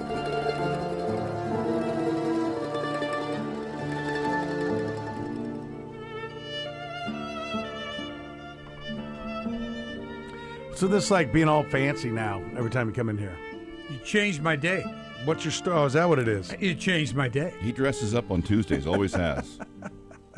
Tuesdays normally in the mornings is when we would normally, now this isn't the reason today, but a lot of times on Tuesday mornings about 10, we do Job our podcast. interview? No, we do our podcast. Oh. There's just something about Kansas City. That's normal. Tuesdays and Thursdays. My God, I didn't realize it was just going to be promote on your podcast And then when we moved you to today- Tuesday. Good Lord. Weren't you talking about that on your podcast? Today. About how Frank's always talking about his podcast? Oh, wait. Which one? When you're Which one podcasts? it is? Yours one called There's Nothing About Kansas City? Yeah. Nothing. I'm going to talk to you people Well, there's about one we're Kansas starting City. called I Wish Frank could quit talking about Kansas City. There's something about Frank Bowl. I don't blame you. No, today was actually a different story. I talked to the Mercury Club, a group of gentlemen. Yeah, I'm sure you've been there. Yeah. I have. Good people. And I went over at the Mission Hills Country Club. It was a great luncheon, and we had a lot of fun. And it's a good group of people. And they give charitably to, to different charities in town. And it's a good group. Yes. Yeah, Yes. so I was Very the good. guest of Dawn Beachy. Mary Dawn Beachy is his wife, and she is the cookbook author. Okay. And she's great. Yeah. Very good. Wonderful. Yeah. Well, so cool. it was fun. It was a fun deal. That's why I'm dressed today. Okay. Fancy Okay. pants. Dressed fancy today. Fancy pants today. Now, normally I could go home if I was doing a podcast and change and then come in here. Yeah. All right. Today I wasn't doing the podcast, and so since I wasn't doing the podcast, I didn't need to undress from the podcast to come in here to unpodcast with you. Okay. What? By the way, if you missed this, did I mention we have a podcast? If you missed this riveting segment, you can catch it on the podcast at 810WHB.com. Podcast. Hour Podcast. number 2 of the Podcast. program. They'll tell you how many Podcast. people have podcasts. Yeah. Lots. So there you have it. All right. Well, Yeah, that's it. There's my story for today and why I'm in fancy pants. Well, thanks for coming, Frank. Listen, I love coming or I would not come. We're just glad at your age you're wearing pants. Exactly. Let's be honest, okay? Doesn't happen all the time. So good times. Good times. Thanks for coming, Frank. Absolutely. We do definitely appreciate it. So Well, I definitely appreciate being here. yeah, that was nice. That was Okay, nice. now let's get to the real crap. Let's get to the real crap. Let's get to the real crap. Okay. Let's talk. Do you want to talk football, basketball? We want to change it up? We'll talk. We did a lot of basketball. Did a lot of hour. basketball. I watched the game last night. Now, just for a second, and that was extremely impressive what Kansas did last night. Very impressive. You know, But we can go to football, too. Yeah. I was looking at A.J. Brown. They were talking about whether or not A.J. Brown's going to be back. Like, they had a whole list on one of the talking head shows on ESPN where like Kyler Murray, A.J. Brown, and I can't remember who the third guy was. And they were going around the panel discussing whether or not they'd stay with their team or go someplace else. Yeah. And I was looking at A.J. Brown, and, he had a couple of big drops in that playoff game, but he's certainly a talent. I'm like, man, I like the talent on the team, but I don't think the Chiefs can bring him into their wide receiver room. And it hit me. Like, I think one of the things the Chiefs need to get away from is stop drafting character questions. If you wanted to go so far as jerks or whatever, don't draft those guys. Draft all good character, even if it means you're a little bit less on the talent. And then you can go get the discounted version of a proven commodity that's an AH. Yeah. Right? Like, I think A.J. Brown is a pain in the ass, but you can't bring A.J. Brown into your receiver room because Rashee Rice is a ticking time bomb, and Xavier Worthy is, my best thought on it is either impressionable or lazy. Yeah. Like, his wide receiver skills did not improve at all. Now, I think that's going to change when you've got a wide receiver coach that is 53 years old and has been around the block and has won championships. I think a lot of crap that was gotten away with will not be gotten away with anymore. Yeah, right. You'll There's have no- your feet held to the fire. Yeah. There's no Chris Carter in there to take care of the Randy Moss who comes in as a draft pick. Right. But I still don't want to put A.J. Brown and Rashee Rice together. Yeah. So I'm like, no, move on. Yeah. And I think A.J. Brown, by the time the team that gets him is only going to have to count him $14 million. All kinds of the money that is with him would stay with the Eagles. In fact, there's so much I don't even know that the Eagles can get away from him. Right? They have so much dead money. I think it's like a $73 million dead. We were looking at a bunch of different guys today. It's like Chris Jones of the Chiefs. But Chris Jones, yes. I've got my own thoughts on Chris Jones. I know. Which we can get to in a minute. But I do think that, like, one of the things that is clear is if you had all good character here, then you could bring a guy in that's had some character questions at another spot. Number one, you'd know he's good. Like, in the draft, you don't really know. But, like, we know A.J. Brown can really play wide out. Right? Like, once he's had a few years under his belt, you know what you're getting. You know that George Pickens, who I've talked to a couple of different people who he was not even on their board, so I have no problem with the Chiefs not drafting him. Mm-hmm. But if you had just a rock-solid locker room where everybody is on time, everyone pays attention, everyone's smart, everybody works hard, nobody gets into trouble, then bringing Pickens in or A.J. Brown in and having the entire locker room look at him and go, that's not how we do it here. Right. This is how we do it here. But you can't do that if you're the Chiefs because you're still trying to show Rashee Rice and Xavier Worthy how to do it here. Yeah, exactly. So you can't afford to bring in another guy and be like, okay, now we've got a bunch of clowns that don't listen. A.J. Brown will be telling Rashee Rice and Xavier Worthy, don't worry about it. Don't worry about it. You can get paid. They got to pay you just like they had to pay me. You ain't got to work that hard. Just read your book on the sideline. It all looks good. Yeah. And the deal is a team like the Chiefs with someone like Mahomes and Kelsey and Jones in the locker room also has a lot of clout also about what they say. Hey, that's the way we do it. You see the rings? Okay. You want one of these? Okay, then shut up, do your job, and let's go. And it's easier for them to say that than if you go somewhere else where they haven't been very good, and then all of a sudden he is the king of the hill, and he's influencing the entire team in a negative way. So that's a bad apple there. But it is tough, I think, to draft all or have on your team a lot of, I won't say choir boys, okay, but a lot of character guys. I think it's hard to have, 50-some good character guys. There's always a periphery of players who just don't walk that line. Yeah, I would agree. First of all, they're all young men, and young men make mistakes. Yeah, absolutely. So that's going to happen even if you go to the nth degree. And I do get the thing, you don't really know someone unless you've lived with them, so you can do all the background you want. But when a guy when the reports are that he has fired a gun into someone's car. Yeah, that's not good. That's like, we know that. It's like Dale Carter. Like, I get it if, the Chiefs lost 6 games from someone who the reports were that he was great, and then he did something that was like, wow, he's never done anything. But they lost 6 games with their primary target in this offense to start the year because a guy who had already shot up a car in college, according to reports, crashed a car going road racing. 25 miles an hour. So that doesn't apply in that situation. Right, exactly. But remember, Kelsey wasn't a choir boy in college before they drafted him either. That's a great point. So, and then he came around. He wasn't even great when he got here. And then all of a sudden, he started towing the line. All of a sudden, he became who he is, first ballot Hall of Famer. Refresh my memory. I'm sure the Atlanta Falcons wish they had drafted a quality guy. Tells you, he's a great example of walking in, and somebody walks in the locker room who isn't such a great guy, and he goes, just look at me, okay? Bad guy in college, got suspended for a year, came to the Chiefs, had bad reputation, did some crap when I was here, and then boom. Yeah, but was he a bad guy in college, or did he get suspended for weed, something that's not even against the law? Yeah, now it's not. No, but it was then. It was against the rules then. Yeah, it does still show a proclivity to break the rules. Yeah, right, exactly. No matter what they were, that made him a character risk. Yeah, sure. But I think it does change when it's something that, they don't even have a law against in one of the states. But I think he's a perfect guy to have.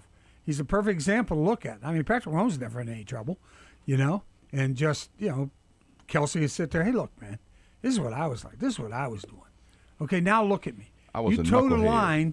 You toe the line, shoot. No telling, with this guy playing quarterback, 15 playing quarterback, no telling how great we can be, how many more Super Bowls we can get, and that will just enhance you. You don't make the Hall of Fame, fine, you're going to make a ton of money, okay, playing for us here, compared to whoever else is your quarterback anywhere else in the league. I don't care who it is, they're not as good as that guy. So, yeah, I also, when I see the Seahawks and we do a deep dive and you see Leonard Williams signed 3 years. I mean, they traded for him, but then they re-signed him, but for like $21 million. And Chris Jones was $21 million per, $64 million. Yeah. I think was the number, $63 million, something like that. And you see that $150-some million was given to Chris Jones. Yep. On a 5-year deal. Not good at this point. Just isn't performing up to that level of compensation. Put it that way. Well, and I think that's I think the Chiefs kind of become enamored with their guys. Well, they like to run it back. We talk about this all the time. They love people they're familiar with. They just love knowing people. I mean, just like coaching staff, that sort of thing. I mean, the Seahawks depth chart. Look at a quarterback. Here are the years that.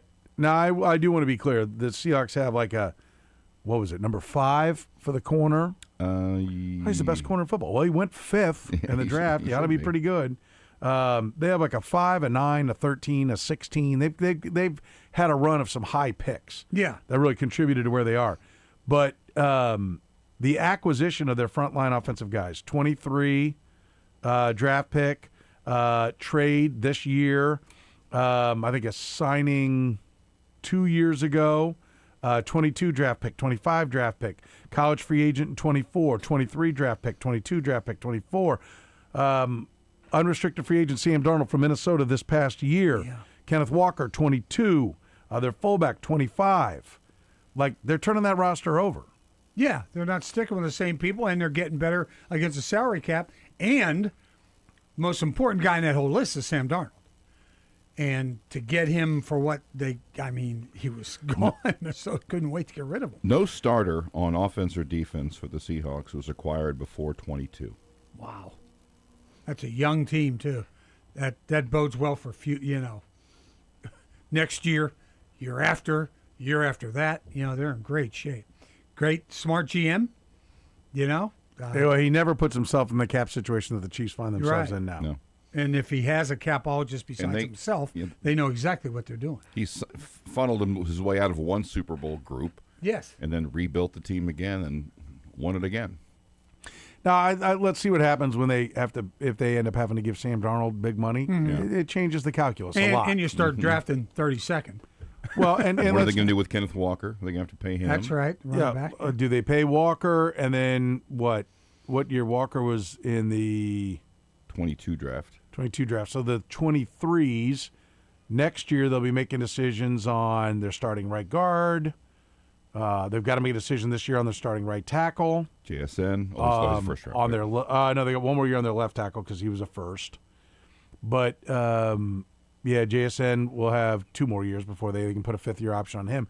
But we'll see. Like Devin Witherspoon was a first-round pick in 23, so he's going to want to get paid now. This is when it was this year that Sauce Gardner got his contract. Yeah. So are they going to pay him? Or are they going to let him go into a 4th year? Now, the Chiefs didn't pay Trent McDuffie, so he went into his 4th year. But I think there's a decent chance Trent McDuffie says, I ain't showing up. Yeah, I wouldn't show up if I'm him. Would you?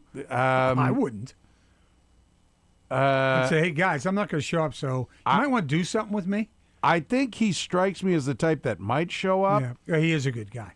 Not that you're a bad guy if you don't. No. You're just putting business up front. But I also think the $13 million number that he got because he doesn't have a Pro Bowl, even though he's been All-Pro, might piss the guy off and say, no, you know what? I'm not coming in. I ain't coming.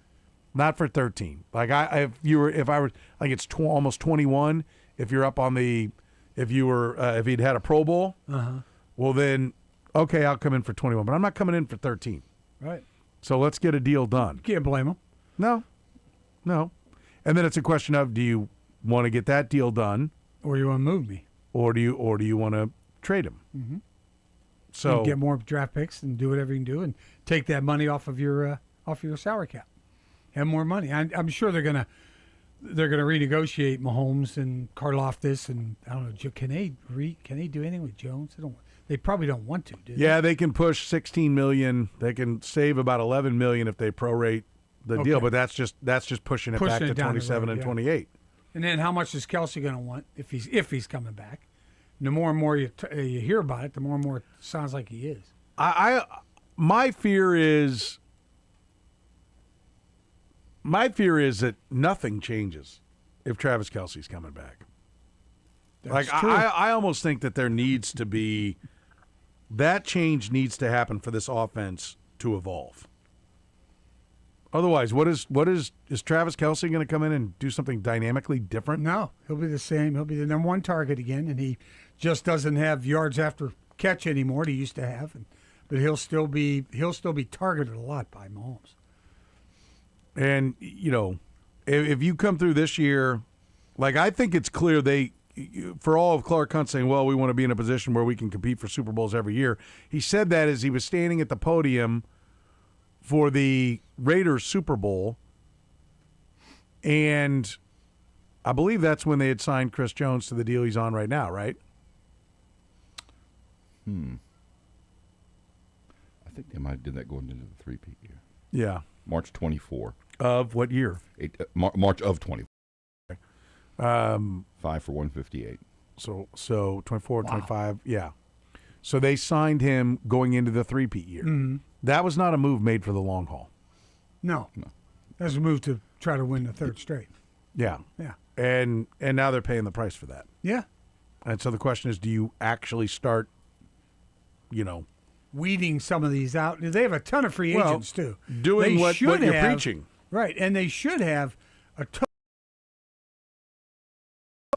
With all the free agents you see sitting out there of the Chiefs, the guys that they would have to sign back, I mean, they should have a totally revamped-looking roster type. There's plenty of change coming. Yeah. Would saying no to Kelce, that would be a burning the boats scenario that may need to happen, right? You said well, because Frank said, well, if he comes back, Patrick is going to. Mahomes still is going to target him, yeah, big time. Should they take away that option? I Find would. something else to do. We got to be different. I mean, what? Like, if there's no upside, why are we? I mean, you're signing, hoping for a plateau, but should be reasonably expecting a recession. Yeah. And I don't think he's coming back for $5 or $6 million. No. We're going to take away your outlet. And I also believe that they, to me at least, right now today, we don't know when Mahomes will be back, whether he missed the first 3 or he starts day 1 or whatever. But are they a Super Bowl contender? Are they a legitimate Super Bowl contender in the AFC? If you say yes, that means Kelce will be back. No. I mean, that's flawed thinking. Not that he should, but that might be what they're thinking. I'm talking about their thinking. I think that's flawed thinking. Yeah. Right? Because if you are like, oh, well, we're a contender, so we have to bring him back. Oh, so you're admitting you can't develop talent. Yeah. Yeah. Do you think it's they'll over. make that decision now? It's checkmate. Like, do I think they'll make it? Yes, because I think he will be back. I think they're going to make it, and I think they're wrong. Yeah. And I think part of it is there is a fear of, well, we're usually picking 32. Yeah, we've got 9 and 40, and we're all excited, and we know we better hit here.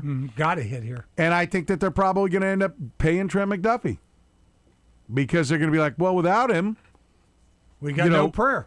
Well, it's just like we got to go find another corner, and like I just like they box themselves in on Chris Jones, and decide we have to have Chris Jones. Listen, Chris Jones makes more than DeMarcus Lawrence. Maybe the whole Seahawks defensive line. Yeah. Which was better? And they're rushing 4 guys. And getting home. Just 4 and getting home. I mean, so, like, that's... Just ask Will Campbell. Those 4 guys, as a group, if you think about it, they were the story Sunday night. Yeah, they were. Those 4 guys destroying the Patriots' front line.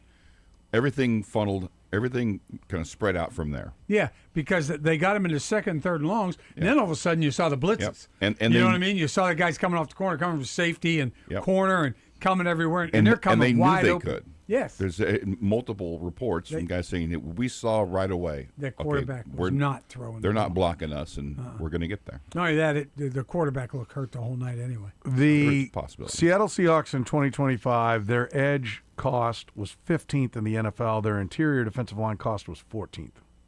Right in the middle of the pack. Good place to be when you can rush like that. Yeah. I mean, put pressure on. And that's what Chiefs need. They'll make everybody better on defense. Then you could take a chance and get rid of McDuffie or whatever and not lose a whole lot back there, because now you're putting more pressure on the quarterback. He's got to get the ball out quicker, makes your linebackers, your corners, and your safeties all better. So they could use a rush. Yeah, I think, to me, like, the second contract for Chris Jones, okay, the third contract. Probably third contract almost for anybody but a quarterback. Yes, and they've already been through that. This would be, what, a fourth with Kelsey? Yeah. I mean, I think if you keep signing those players, you're admitting you can't develop. Yeah. You cannot identify talent and develop it. I'd rather have two. Or you're afraid. I'd rather have two. Of what? That you can't identify talent. Well, that and the fact that, okay, we let him go. We won't be above 500 this year. We won't be. Of course, that has developing talent too, but we won't be where we want to be. But does he guarantee it? No, he was there last year and he won 6 games. I know. I totally That's why I'm agree. like, there is no connection between signing Kelsey equals success. That is not true. Signing Kelsey equals however much, I think, expensive good tight end. Mm-hmm. And you're under-talented now and bare naked at certain positions. They have Brashard Smith and a guy no one's heard of are the only two running backs under contract right now. And admittedly, the running game sucks. Out loud. And so, like, how are you going to start addressing this unless the idea is, well, we'll sign Kelsey and that'll soften the blow of being 8 and 9? Yeah. Right, exactly. Because how far back they going to come? And even if they do, like say Kelsey doesn't come back and they trade McDuffie, okay, and they go from that point, then you're going to give that younger squad a year to bring it together, and then the year after make another chase at the Super Bowl. Younger where? On the rest of the roster. Where? What younger player is going to play? No, I'm talking about draft and free agency. I know. Yeah. But I mean, like, are they going to get like Felix Onudike? Like, Yeah. That was a mistake. Xavier Worthy? Like, that's the thing. Yeah, Xavier Worthy's young. Yeah. Not very good. Yeah, I can't argue your point. I So, cannot argue I mean, that's why, like, I think difficult decisions need to be made. And, they're difficult because you like the people and you've had a lot of success with them. But that gets you nothing. I mean, it's time to in my opinion, start building a younger football team. Yeah. The Seahawks are the third youngest team in the NFL. Like, youth wins. You have no choice but to be able to draft and develop and to scout. And, like I said, I'm when I look at, like, the signings that the Seahawks made, they're like good signings, right? With guys that aren't just blowing up the bank. Mm-hmm. Yeah. I'd rather have 2 edge guys or 2 pass rushers at 25 each than one at 40 and one at 10. Price-wise? Yeah. Yeah. I mean, the Stars and Jags thing. Because you can take 2 guys and take care of your $40 million guy. You got 2 guys who are 25, aren't as good as a 40, but there's 2 of them. Well, I'll take that over that. And listen, if you want to say Kelsey special, fine. Then don't give $7 million to Noah Gray. Mm-hmm. Don't give $11 million to Mike Dana. Mm-hmm. Like, you're getting Jag performances that you're paying. Whatever they gave the nose to for. Elijah Mitchell. Yeah, you're not. Elijah Mitchell made as much money as, like, running backs that actually did something. I mean, Kurtis dubbed him the rumor. So we weren't even sure he was actually there. Was he ever active? I mean, like, that's the problem is, like, stop listening to, like, this. You know what this feels like to me? This feels like a roster that's been constructed by the coaching staff. And when we hear about what's his name in Philly and who's the GM in Philly? I usually know this right off the bat. Just Google it. Yeah. I don't need to. It's not a challenge. I thought it was going to pop into my head before I could Google it first. What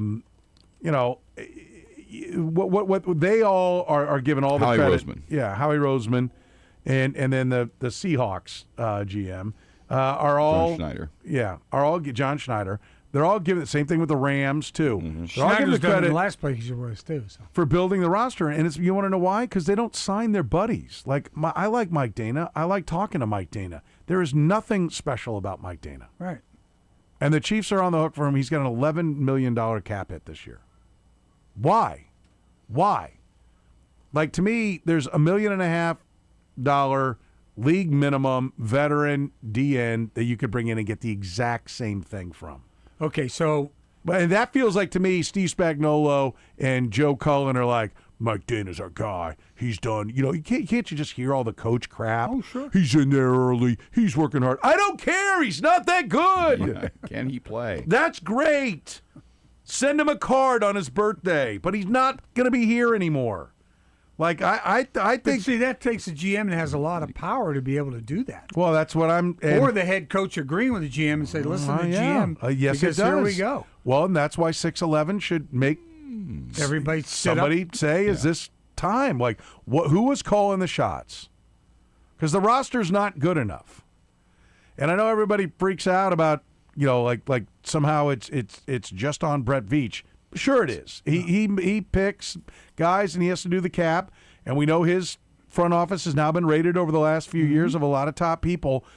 But like Mike Dana, I like, you know, no, he's a solid guy. I'd like signing Mike Dana. If Mike Dana, like, he's the exact kind of guy I'd want to sign if he were somewhere else for like $2.5 million. Work hard, do what you tell him. You know, smart player. Get in a rotation. Yeah. Okay. Great. Contribute.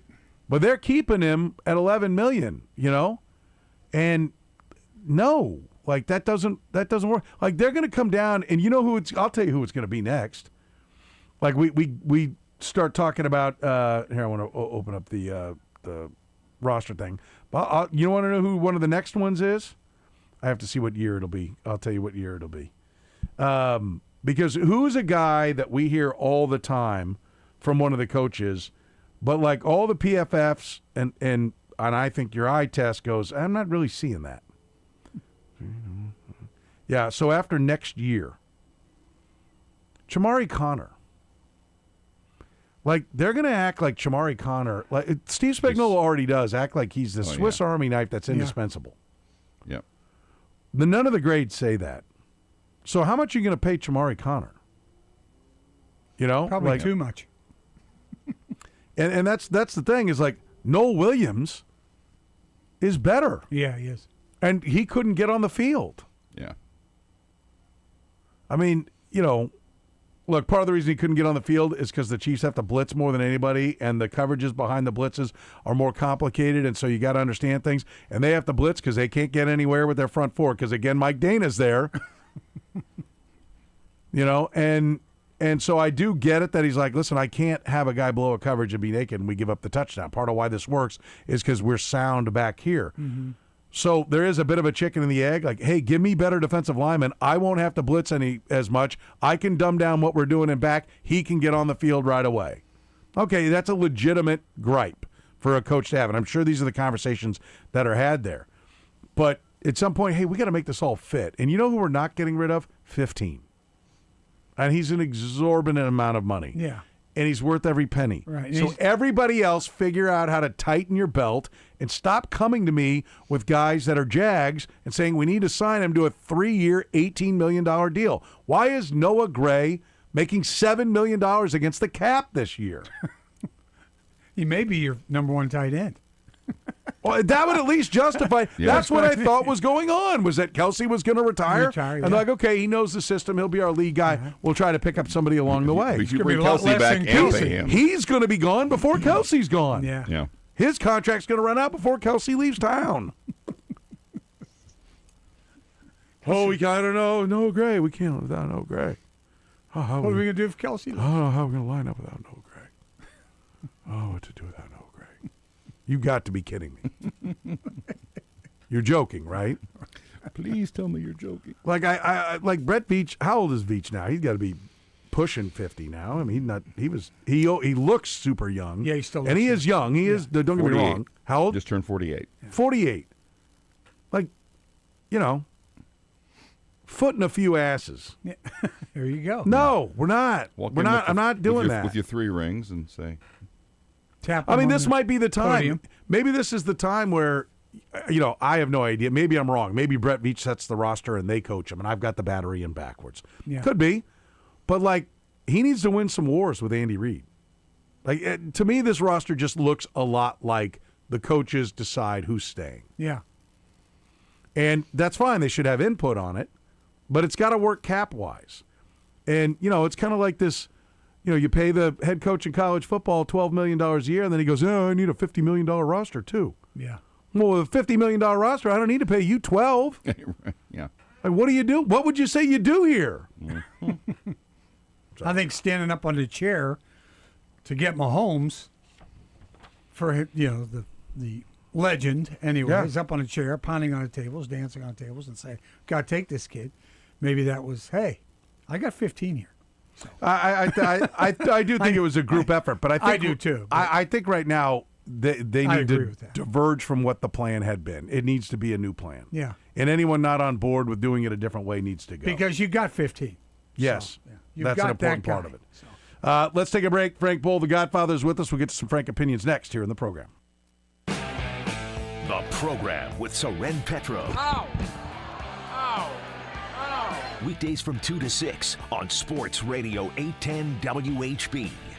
All right, let's go, Hoop Junkies. College basketball is rocking and rolling. That means fast breaks, buzzer beaters, block parties. They are back, and Underdog is your best way to get in on all the action. You can make entries, win money right now in Missouri. Playing on Underdog, super easy. Choose whether your favorite player will go higher or lower on stats like points, rebounds, steals, and more.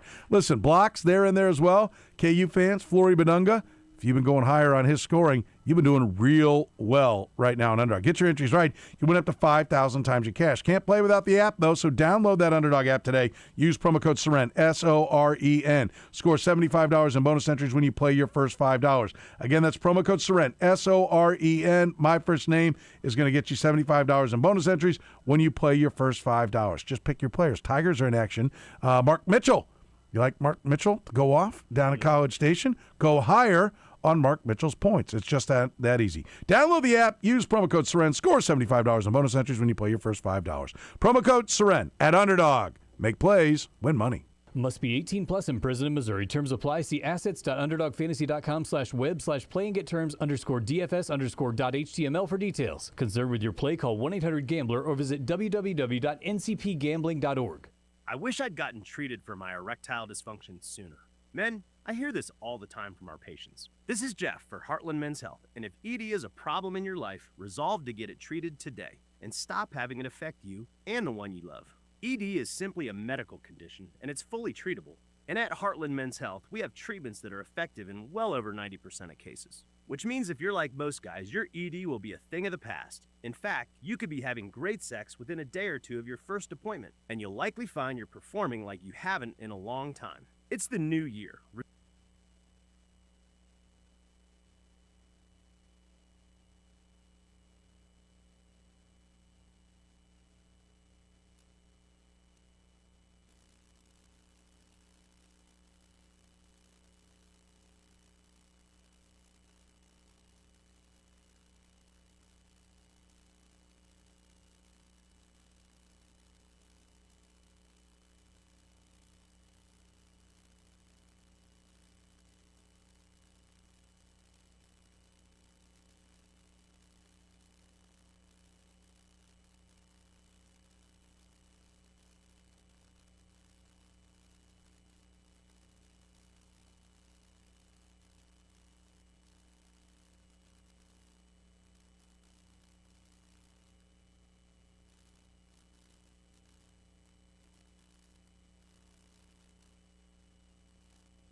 All right, the La Feta Delicatessen, end of the hour answer.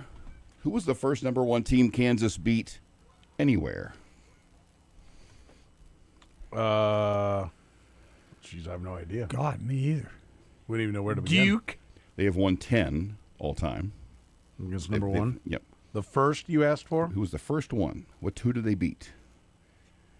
January 17th, 1953. North Carolina. At Hoke Auditorium, which was their home Whoa. before Allen Fieldhouse. Oh, that would Frank? Iowa State? No. Kansas State.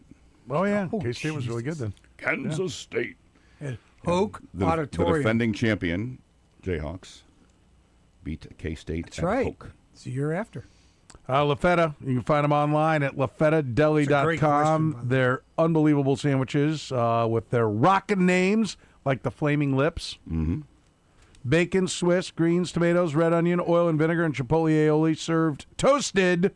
You can get it right now on the southeast corner of 143rd and Metcalf. Just a couple doors down from Tanner's is a good way to think of it. Yep. Yeah, Right very there good. at that corner. Adam and his staff, absolutely fantastic. Locally owned and operated, voted the number 2 new restaurant in Kansas City. Their sandwiches are to die for. Their catering is to die for. Their charcuterie trays are to die for. Check them out. Have one done for you.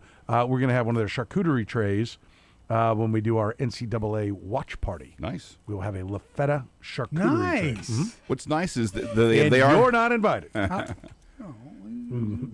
are- you can come. You can come. They are to die for, but you don't have to die. Yeah, that's you just the have best to part. go down there and buy one. That is the best So- part.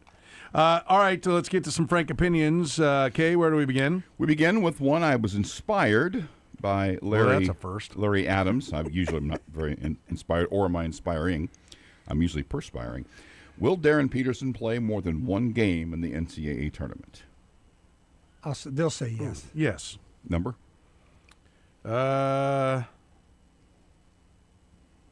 79%. Under. 60.2.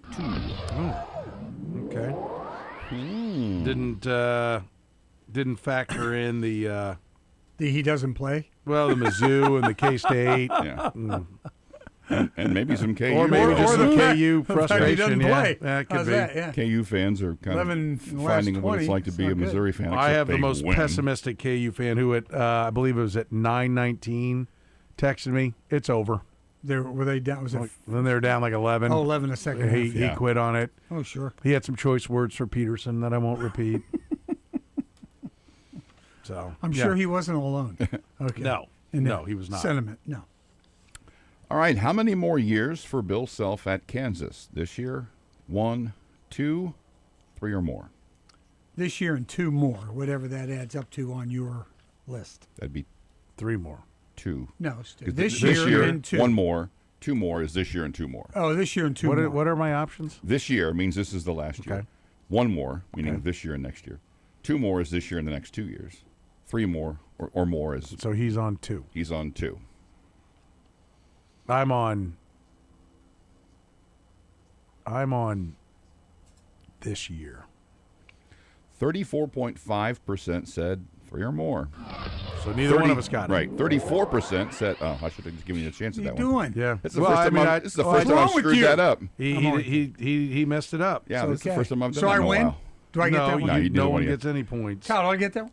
No? Nobody No, gets just for anything, being Frank. closer to the right answer, no. 34% though said 2, 13% said 1, 20% almost said this year. So it's either now or going to be here for a couple of years at Yeah. least. Well, it requires you to be bold if you don't do it that way. If you said so. 1 more year, it's like, why are we even doing this? Come on, people. Yeah.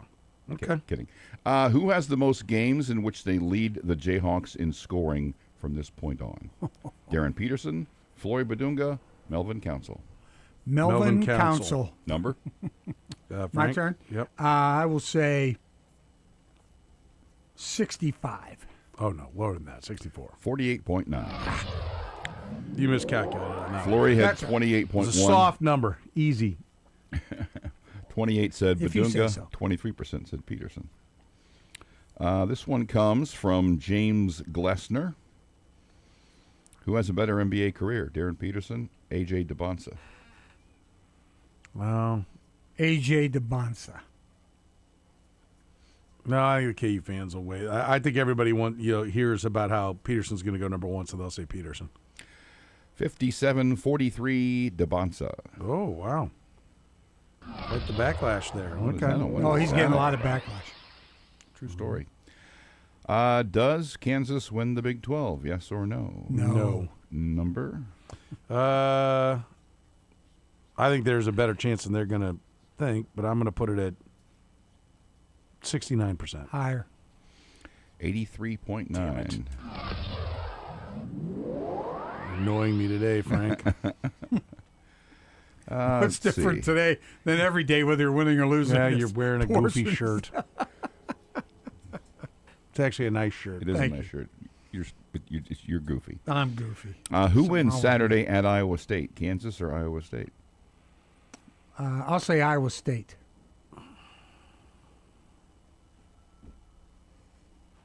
Yeah, I'll say Iowa State. The non-Kansas fans will move it. Number? 60. Ooh. 61. 71.7. Wow. Okay. Off that bandwagon in a hurry. That's funny. Does Missouri make the NCAA tournament? Yes or no? They were in the. They've moved up a spot. They are now in the first 4 out on bracketology. They were in the next 4 out. I'll say no. They're in on Lunardi's, I think. I saw Lunardi this morning had them first 4 out. Or not Lunardi, I mean CBS. CBS, Yeah. I think they're in. Yeah, they had been next 4 out for a couple of weeks on bracketology. Okay, so just in or out, right? Yeah. I said no. Yeah, no. Missouri fans are they're pessimists to the end. No. Number? 69%.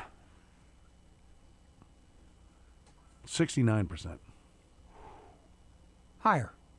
65.6. It's like, how far can I push it? I know. Well, They're you're pretty good back. at that, by the They're way. Fighting back. All right. Who wins more games the next 5 years? Seahawks or Patriots? Seahawks. Number? They hate the Patriots. 80. That's a pretty good number.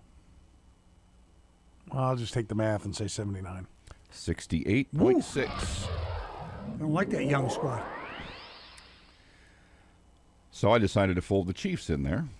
Who wins the most games the next 5 years? Seahawks, Patriots, Chiefs. Chiefs. I don't think it's that open and shut. Jeez. They still do that at the anthem. I know they do. In high school games, amazingly. I know. They did it at Allen Fieldhouse last night. It's just so weird. You think they might go Hawks? Yeah, which would fit. Yeah. Home of the give me it again. Most wins most of the wins 3. the next 5 Frank years. said Chiefs. Chiefs. No, he said Chiefs. Yeah, all right, I'll go Chiefs. I mean, they're all saying it at the end of the anthem. Might as well go Chiefs. Number? Me. 59%.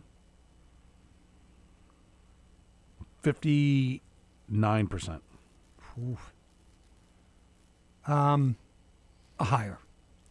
78.4. With 3. That's 3 in some, there. That's some fandom right there.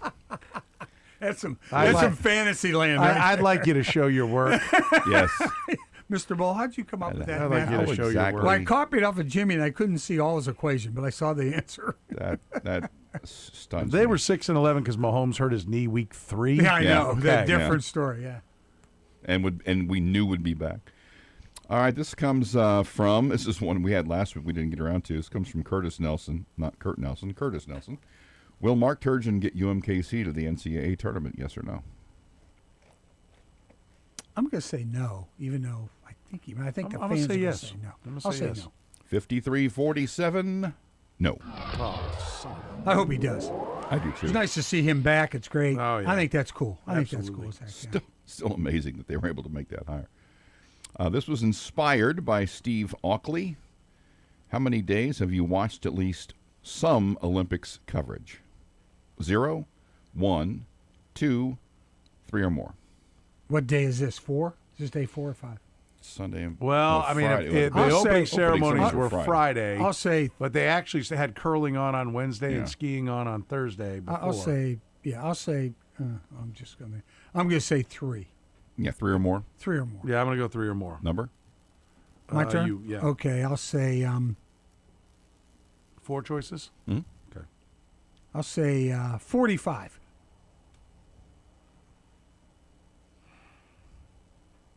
46. 34.5. Ah, son of a. What? What?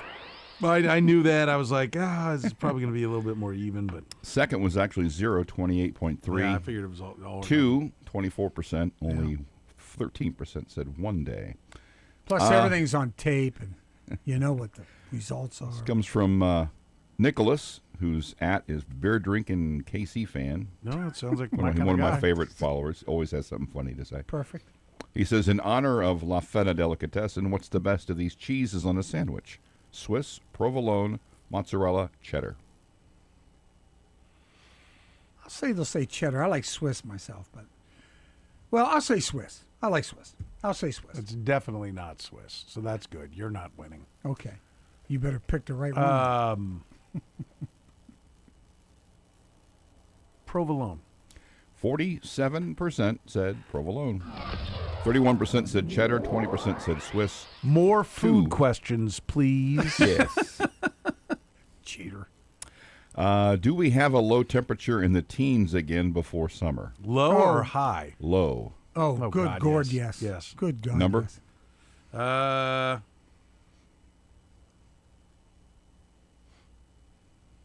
69%. Higher. 83.8. Oh, God. You suck. And this is kind of funny. I did that same with the temperature in the 20s, just to throw it out there, and some guy goes, yeah, the low is going to be 27 tonight. Thanks, Brett. Still 1.4% said no. Apparently 1.4% of these people did not believe the forecast for today. Well, they listen in the Caribbean. That's what they're in Aruba. They're in Florida. Like, no way. They're the Richies that are listening to us on the app. Naples. It's really nice. Mm-hmm. All right, and one question that I did 2 different ways. Which halftime show did you watch? Bad Bunny, Kid Rock? Oh, Bad Bunny. I think they probably didn't change the channel, so Bad Bunny. Number? Frank? I will say, a lot of them won't want to admit it, but I will say 75. That's a good number. 76. 81.9. On someone else's idea, I gave her also the option neither.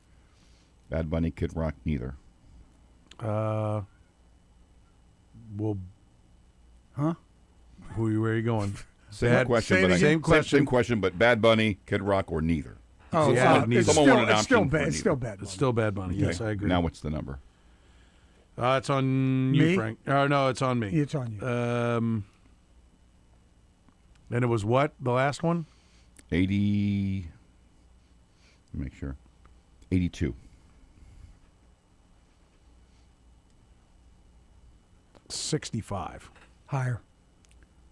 65.1. Yeah, no, that's me. No, it's not you. I Yes, said it is. 65. You said I said, what did I say? Wait a minute. He said You have to say a said number higher. which is 66 or more.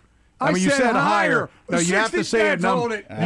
You get 66. Hang on. It's up to 65.9 now. Let's see if it moves. 65 it's a No. me. No, I get no, that one. no. I get it. No, you have. Kyle, You're supposed to say a number. Wrong. You're cheating No, me. the That's a original cheat. game. Let's go to the video. The original game, and Anderson's done a good job of saying no. You got to go at least this much. No, but you have to say a number, and it has to be a whole number. That's what it's always been. Said higher.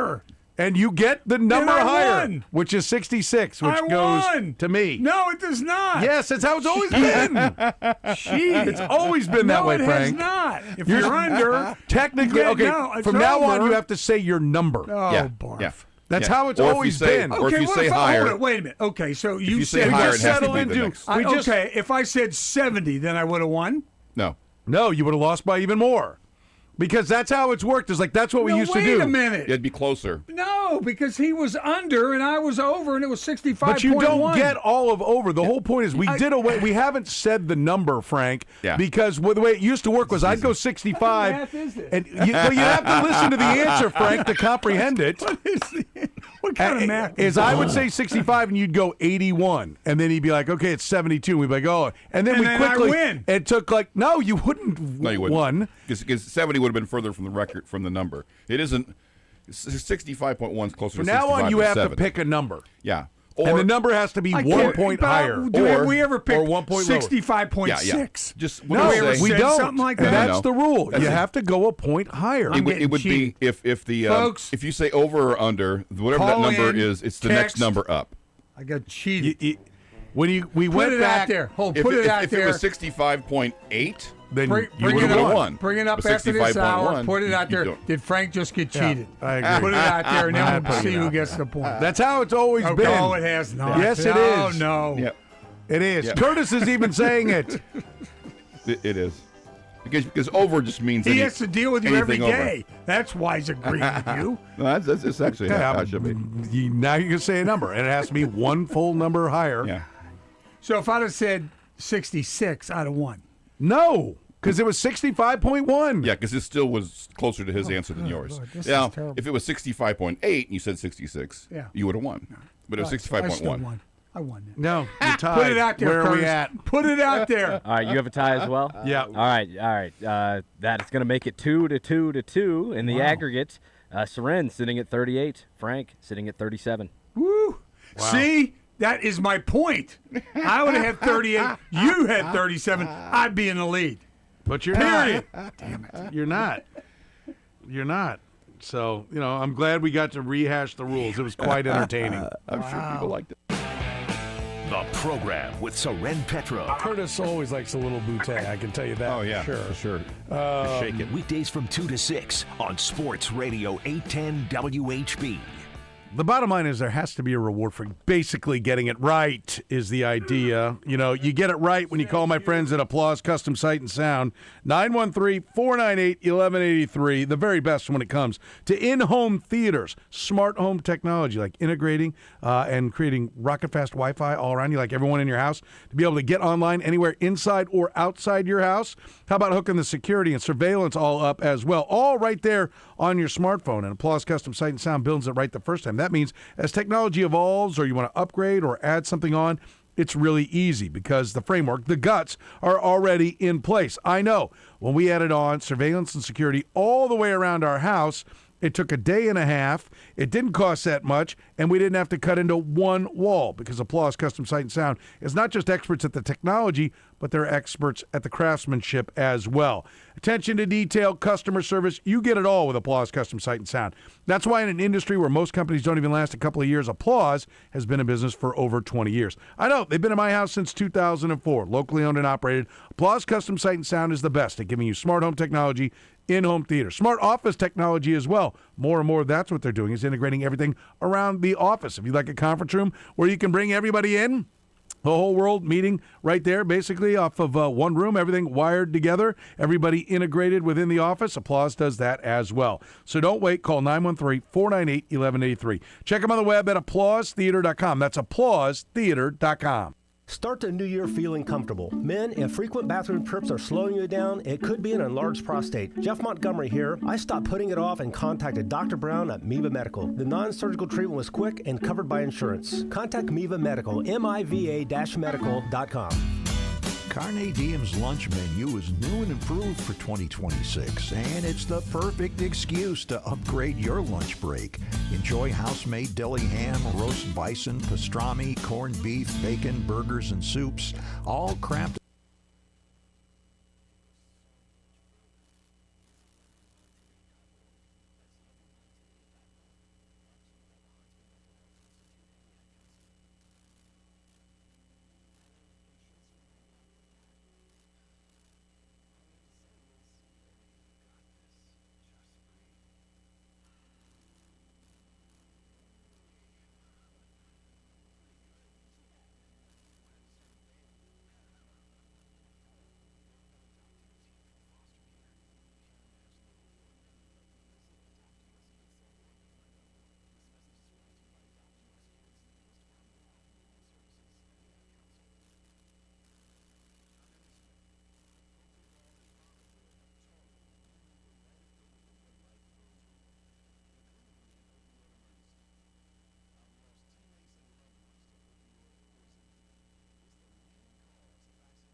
Oh, we're back.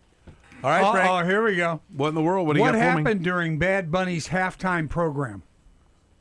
I don't know. He spoke in Spanish. No, they had a real wedding take place. That wow. couple you saw? Okay. Yeah, I real did wedding. see that, yes. If you look in the skies over Kansas City, what might you see?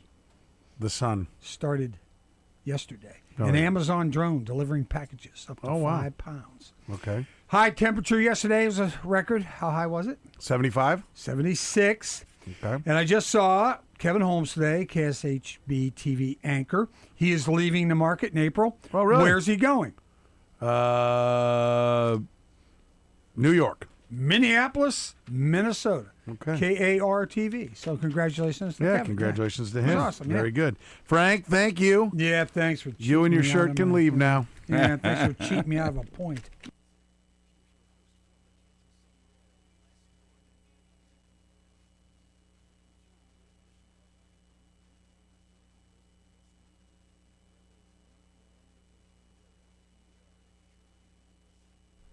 All right, how many different U.S. cities have hosted the Winter Olympics?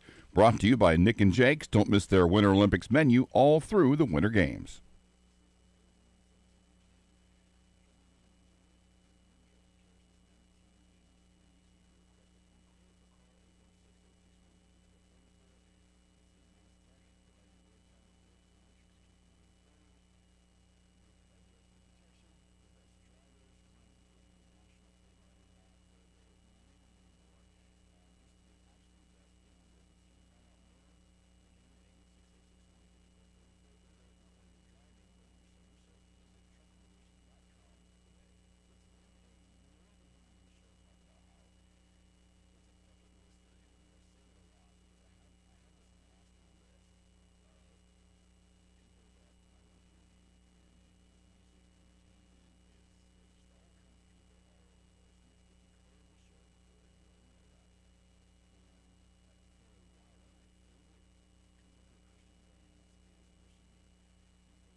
He's just what you'd expect for a man who covers sports.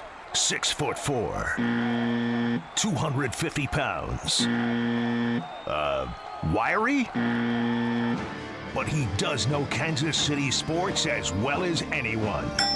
He's Kansas City Star columnist Sam McDowell on the program.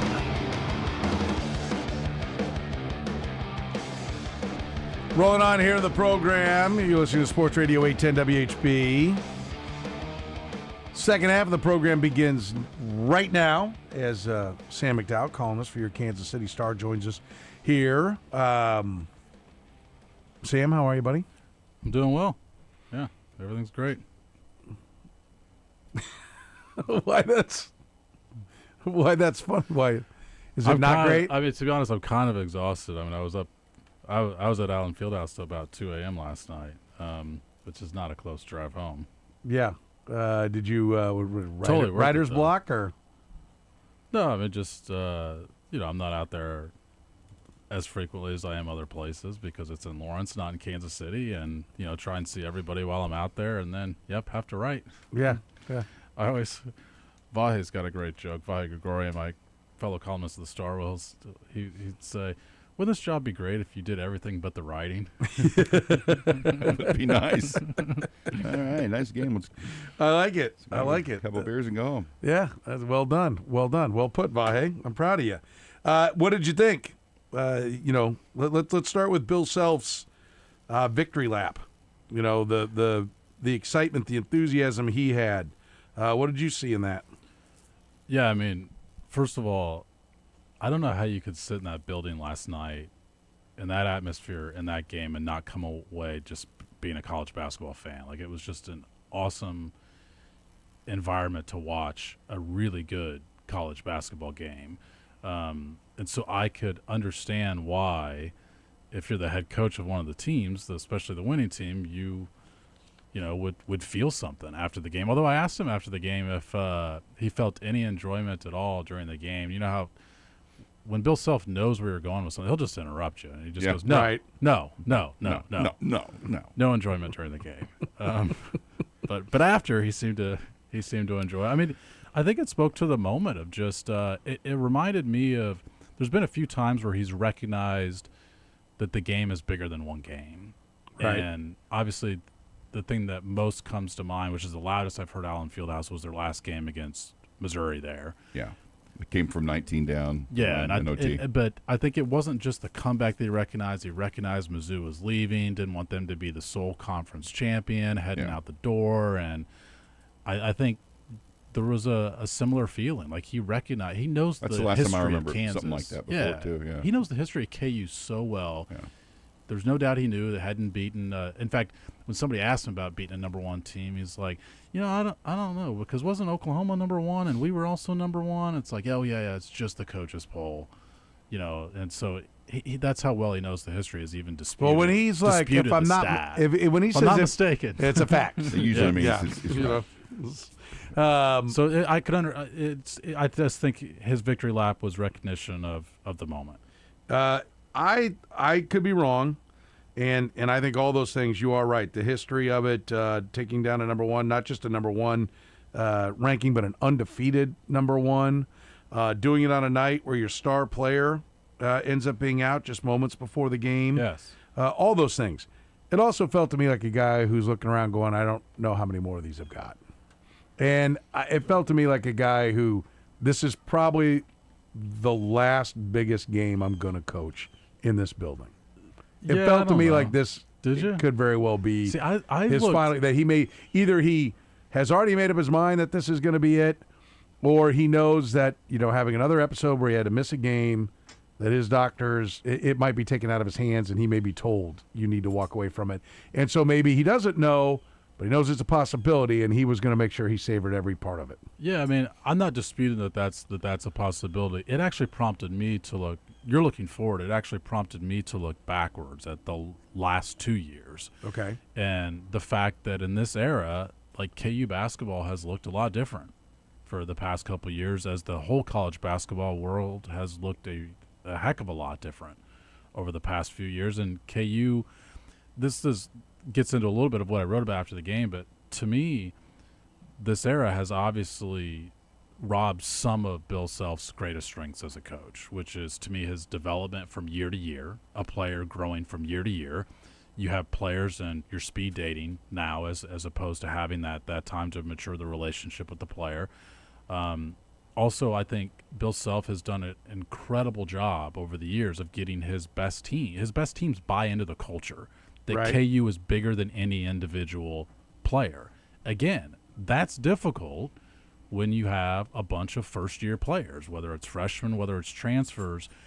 And to me, that's why I actually wrote about the moment after Bill Self did the victory lap, which is who he hugged afterwards, which is Melvin Council, because to me he debunks, like, all of that. I mean, you want a player to buy into the culture. He is the culture right now. Like, he's the personality of the team. And I think Bill Self would have told you going into the season that the personality of the team would be Darren Peterson. I mean, why would you project anyone else to be the leader that the rest of your team follows? But, I mean, Melvin Council went 6 for 25 last night, and the team followed his lead in this, the energy that it had. The fact that anytime they were down, he just didn't care.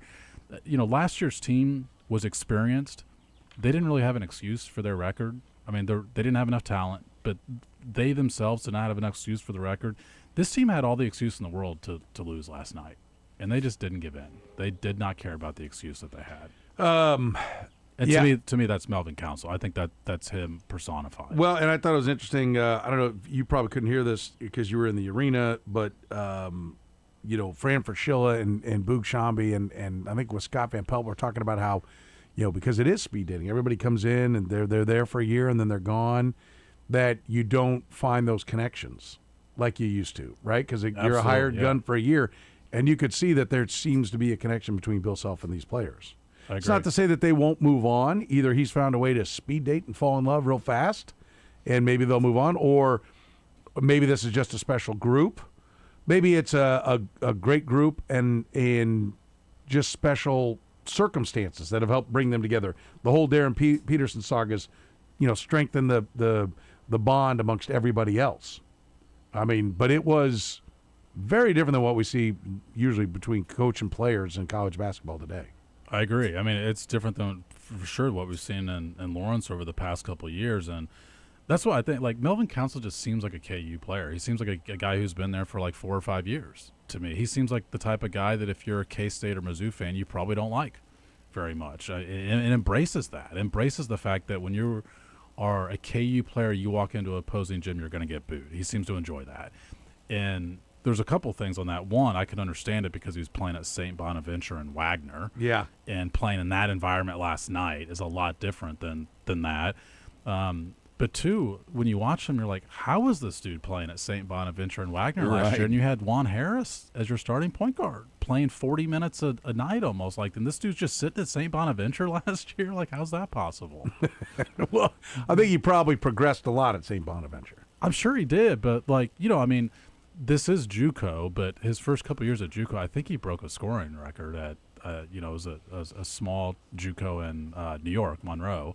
But I don't think he just, like, came out of absolute nowhere. He did to the national scene for sure, but, like, he had pretty good numbers everywhere he was at. I mean, he's always struggled a little bit with the outside shot, but his best trait is just his ability to get downhill, which is why, you know, even though he goes 6 for 25, 4 of those were put back up for layups, and I just think he changed the complexion of the game, and that way, I 10 of 11 from the line. 10 of 11 from the line. Scored 5 points in the last 50 seconds. The only miss was the last one he shot. Yeah, scored 5 points in like the last 50-some seconds of the game. I mean, iced the game, but it was such a weird feeling thinking this dude's 6 for 25, and he's had a positive effect. Yeah. On this game, 6 for 25, a positive effect on the game. Well, and Self even said it afterwards. I don't think I've had a point guard go 6 for 25. He actually said at one point, he goes, he kept shooting. I don't know if he made any of them, but it's like, well, that is kind of an important piece. But I understand your point. But I mean, somebody had to take the shots that Darren Peterson would have taken, and they were timid early on, right? Yeah. I mean, they well, he said like they played awful timid to start the game. You know, that's how he described the way they played. I thought, and you know, I don't feel like I have a quick trigger on just saying this isn't going to be a game, but when it was 6-0, I thought this could get ugly. Like, KU looked like a team that had just been informed their best player wasn't going to play, and now what? A minute 33 in, and Bill Self burns a timeout. Yeah, I think Bill Self had the same thought that you did. Yeah, probably so. Yeah. Nobody, I think, wants to fire a timeout that quick. But to his credit, he recognized the moment. Yeah, and even more amazing because Roy wouldn't have called it. Yeah. Because they got thrown 5 subs to the score table. Was to get it to 3 at the half, and then when it gets back out to 11, you're like, well, they've really played. They've fought as hard as they can. They just can't stop them inside. Agreed. This is happening, and that 11 was gone pretty quickly. Yeah, amazingly how quickly Yes. that thing disappeared. To answer that call after what happened early, it's just I tremendous. agree. I mean, I thought both teams showed some elements that'll help them in March, and it's that. It's the fact that, I mean, I know Arizona ends up losing this game, so this point's going to get lost in them losing. But KU had a lot of runs last night to where Arizona made some tough shots on ensuing possessions to where even late. When the crowd is going ballistic. I mean, first of all, if that game is anywhere other than out in Fieldhouse, I think Arizona very clearly wins that game. I felt like they're missing their MVP in terms of Darren Peterson, but really they had their MVP, which was just playing in that environment was more valuable than any single player could have. I've been in Allen Fieldhouse a lot. Other than that Mizzou game, when that Mizzou game was going into overtime, after the Thomas Robinson block, I think that's about as loud as I've heard it. BYU first half was pretty loud. I think that was more because BYU didn't score 4 consecutive points the entire first half. Like, there was never a lull in that first half against BYU. But, man, that place was it's fun to sit in there if you're just a sports fan. I mean, I think a lot of us, there's the perception that a lot of us get into the business because, we love sports, which that needs to be an element of it. But to me, the great part about sports is just like what it does for people, and you feel it inside that building. Just like it doesn't the matter energy that it provides. It doesn't matter the whatever your rooting interest is. If you sit in that place at a big game and you don't feel something, why are you even watching a basketball game? I had I've got some family who roots for KU. I've got some family who roots for MU as well. And good friends, of course. I grew up on the Missouri side, but very, very close. So I felt like my friends were split down the middle. And good friend of mine, huge Mizzou fan, watches every Mizzou game. Went to the game last night, first time at Allen Fieldhouse, and was just amazed by it. Yeah. Second game I saw there was the previous game where they had played a number one team, which was Arizona in 2003. Yeah. And at one point in the first half, it was 40-20 Kansas. And that was the game I was lost. sitting there, and I literally could not think. I'd never heard anything so loud in my life. And it was just like, this place is incredible. It is. Somehow the Arizona went nuts in the second half. And it's a credit, I think, to first of all anyone who's in that building who creates that, but also like their production is unmatched too. Yeah. And I kind of wonder, and this is going to slight how difficult it is because they've got it down to a science. I mean, they do it so well. Yeah. But I go to a lot of places that aren't really putting in the same kind of effort. Yeah. That I wonder what you can't generate that. Yeah, because KU's got a spectrum, a better story to. Yeah, they do have a better story to tell. They combine the history and the present day so well, and the pregame video I feel like could be worth the price of admission. Oh, I think it's great. My media pass gets me in for free, so it's definitely worth my price of admission. Yeah. But I seriously feel like that's worth the ticket of just sitting there for the pregame and just watching the place go nuts before tip off and be like, all right, I saw it. I get it. Exactly. It doesn't take you long, right? Yeah, I get it. It is. And Shambi called it. He said, listen, I'm fortunate enough that when baseball season rolls around, I work at Wrigley Field. And he says there's probably 6 or 7 different venues in all of sports that really stand out. On only 6 or 7, and this is one of them. Yeah. I think that's pretty fair. It really is, to me, it is one of one because it's the combination of the history of the program, the size, the fans, and the fact that it's an old building. I mean, there are more people at Rupp Arena. There's probably more people at the Dean Dome. Rupp is like 20. Yeah. It's over 20. But it's not that building. It didn't have the history. That it doesn't have the building history. That's the only place. The Palestra is older. The place where Butler plays is maybe has the older, but it's the combination of the three things. Yeah, the Van Pelt said, he goes, I've been to all of them. He said, Cameron Indoor special, but this is 2 Cameron Indoors on top of each other. Yes. Just because of how small. I would think that I've been on Duke's campus and seen where it is. I haven't been in the building and certainly haven't seen a game there. I'd have to see a game there to say it doesn't have its own vibe. Yeah. But I do think, I trust Scott Van Pelt's. He's been to both. He is a Maryland guy, so maybe he hates Duke. And so by loving up Kansas, he's really taking a shot at Duke. Who knows?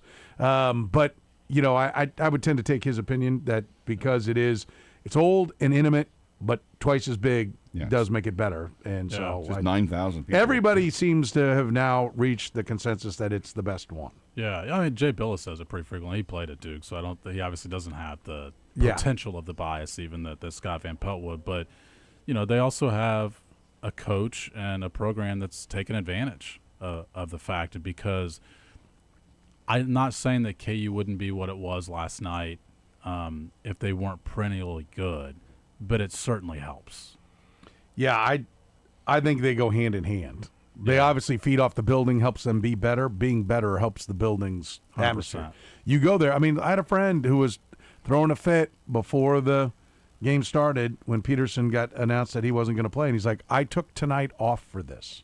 Yeah. Right? That's what the program has done, is like a guy used a day of vacation to be able to make sure that he could watch the game. Yeah. Like, that's kind of nutty. Yeah, yeah. I actually wondered, because it was so close to tip-off, and of course Peterson warmed up with the first batch of warm-ups in which the students are already filling in, and in the second he doesn't. And so, first of all, you have to be paying particularly close attention if you're just sitting in the stands to see he's not out there. But it was close enough to tip-off that I wondered, there's at least a percentage of those fans that are like in the starting lineup going, wait a minute, where's 22? Oh, yeah. What's that again? Well, tell your story. Oh, yeah. Well, I was there last night. I was there, and it's about 20 minutes before tip-off. My buddy and I, we go meet another college buddy of mine, and I say, hey, Brett, I haven't seen you in a couple of years. And he goes, hey, Kyle, Darren Peterson's out tonight. And I said, that's not funny. Yeah. Well, he's you wanted to punch him in the face. Just going to go see, and he goes, I wanted to punch him in the face. And I said, well, you'd have to be wearing an NBA uniform to do that. That's how that works. Yeah, I think it is. It's a beast that feeds itself now. Yeah. When you get it up and running at that level, it can really feed itself. But you got to be able to coach. Yeah. You got to be able to put the program together. Yeah, and those two things help get the guy who can do that, but you have to get that guy. Yeah, and like coaching played a major factor in that win last night too, because there's been a lot of compliments from Bill Self on Flory Budinga's defense over the past couple of weeks in particular, all year, but really over the past couple of weeks in particular. And Arizona's strategy in that first half was to go right at Flory in the post, and he's given up size there. And there's not a lot of Big 12 matchups where he's going to be giving up that kind of size, and not a lot where he's given up a ton, more than a couple 3 inches maybe. He's given up what 5? He's not 6. I know they list him at 6'10". He's not 6'10". And the other guy looks every bit as Krivas looks every bit as big as like a 7-footer. So my guess is he's given up 5-6 inches there, and they went at him and thought, this is our best matchup. This is the one we're using. And I think it wasn't as much Flory's one-on-one matchup that I think changed that in the second half. I'm sure Bill Self challenged him in the locker room and all that stuff, but I thought more so what changed was KU's willingness to let Arizona throw the ball into the post. They made it hard for Arizona to operate with any space to get the ball there, and then once they doubled the post like crazy in the second half too. And I think Bill Self recognized that let's make them do something else. And Arizona's talented enough. Like they've got another dude who hits 4 threes, scores 25 points. Yeah, I mean, like they've got some dudes who can punish you if you try and take one thing. That's why they're 23-0. Yeah, exactly. But he did take away what they were doing best last night in that second half, and it changed the complexion of the second half. All right, we've talked about the good. We've talked about the win. Let's talk about Darren Peterson. We'll do that next. Sam McDowell is with us here, brought to you by our friends at All Weather Decks. We've got beautiful weather today. You could be enjoying it outside on a deck, a patio, a screened-in porch. All Weather Decks builds great outdoor living spaces. Don't wait. Go ahead. Go right now. allweatherdecks.net. You can see photos of finished projects, all the awards they've won, even get an estimate going. Call 913-206-1974. Tell them you heard it right here on 810 and get them started on your dream outdoor living space. Don't put it off another year. Go to allweatherdecks.net and relax.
All right, the Nick and Jake's Winter Olympics answer. How many different U.S. cities have hosted the Winter Olympics? You got this pretty quickly. Salt Lake, Lake Placid twice, Salt Lake, and then Nevada. Squaw Valley, California. 1960. That may be right on the edge. I think Frank guessed Lake Tahoe. I'm sure it's something similar to that. Yeah, Lake Placid 1932 and 1980, Squaw Valley in 60, and Salt Lake City in 2002. Are you watching? Are you digging the Winter Olympics there, Sam? Are you an Olympic guy? You look like an Olympic festive type of cat. I think they do a not great job of just telling us what time the major events are. Like, when does Chloe Kim compete? I don't know. Exactly. They want you to watch it all. Exactly, but what ends up happening is it takes you don't watch people any out of it. from watching any of it because, I knew that I watched the while I was working this afternoon before I came in, I watched the U.S.-Canada women's game. I had that on. U.S. dominated, by the way, but hockey. You're talking about hockey. Yeah, people don't know. I'd like to watch more of it, but it's just there's no great guide telling me here's what's on and when and what channel. You can, but it's after the fact when you already know. You can go on like Peacock and just pick this game. Why are they still playing stuff on tape delay too?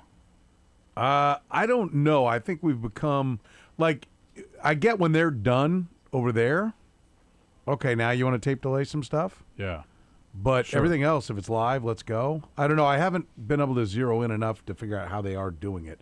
I know, like, one time that I think they get going about 3 a.m., don't they? I think they have plenty of live. On the weekend, I know they have live stuff. Yeah, that makes sense. About 3 a.m., I guess.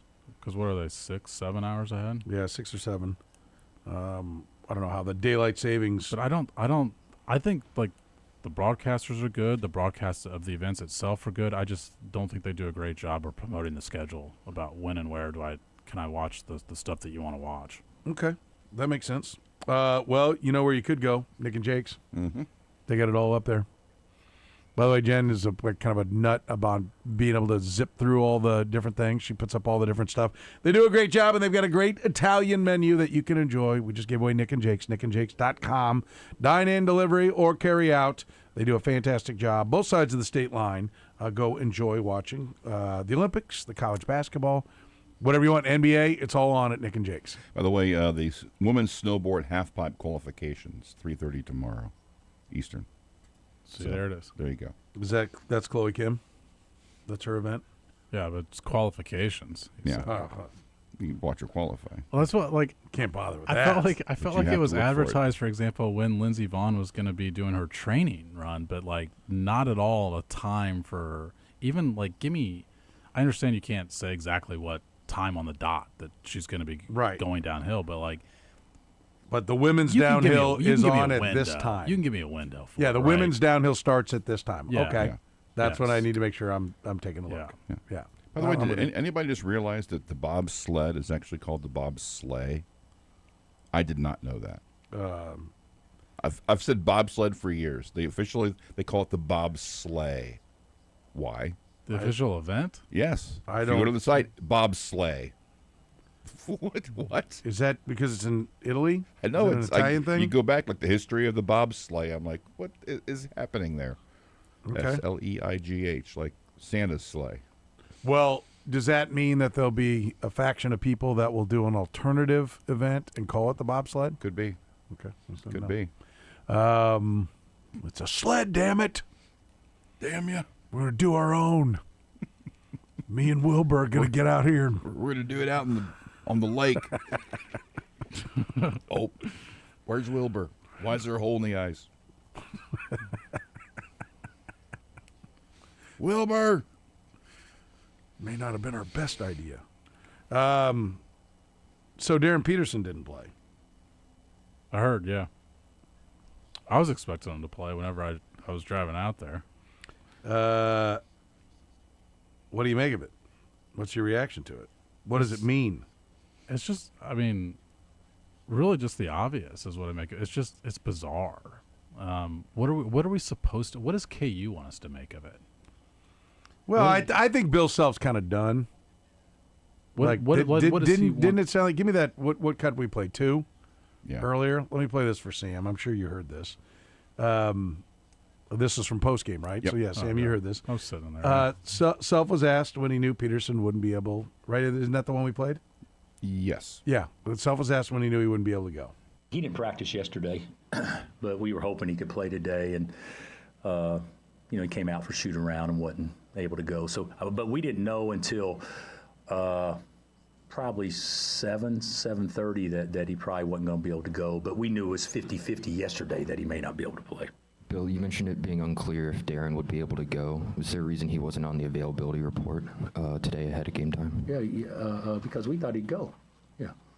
Yeah, we thought he'd go. So I thought adrenaline would kick in, and he would go. So, and he was at shoot around today. I mean, he was out there, but just what you could just tell he didn't feel great. But we were all hopeful that he'd kick in and be ready to go. So. You sound like you bet on the game.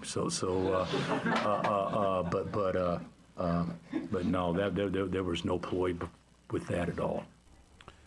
There is the whole gambling side of it, which is a whole It other is, but that question was totally legitimate. Totally legit, absolutely. And Bill, I don't think Self thought he was digging. I think he was just having some fun. Time. Yeah, he was smiling when he was doing it. But I mean, we thought he was going to play. That's a shot. I mean, it's as nicely as you can do it, but that's not a coach saying, "Well, he couldn't possibly go." You people are out of control. That is, think what you want. We thought he'd play. Yeah, I mean, I said this to Vahe, and I sat next to each other last night, and I said, at least appearances, and I don't know everything that went into him not playing last night or the fact that he's missed 11 games, but at least by appearances. He hasn't been swayed by the moment and that dictating whether or not he's available or not, because it doesn't get any bigger than that game last night for KU.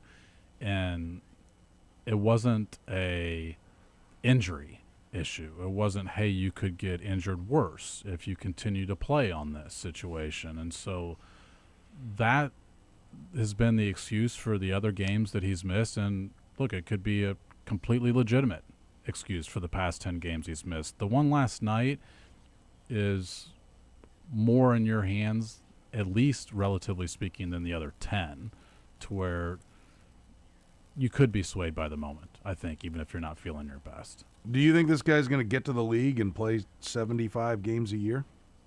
Does anyone? No, I don't. I'm saying, does anyone in the NBA, do any of the stars even play 75 games or more? There are.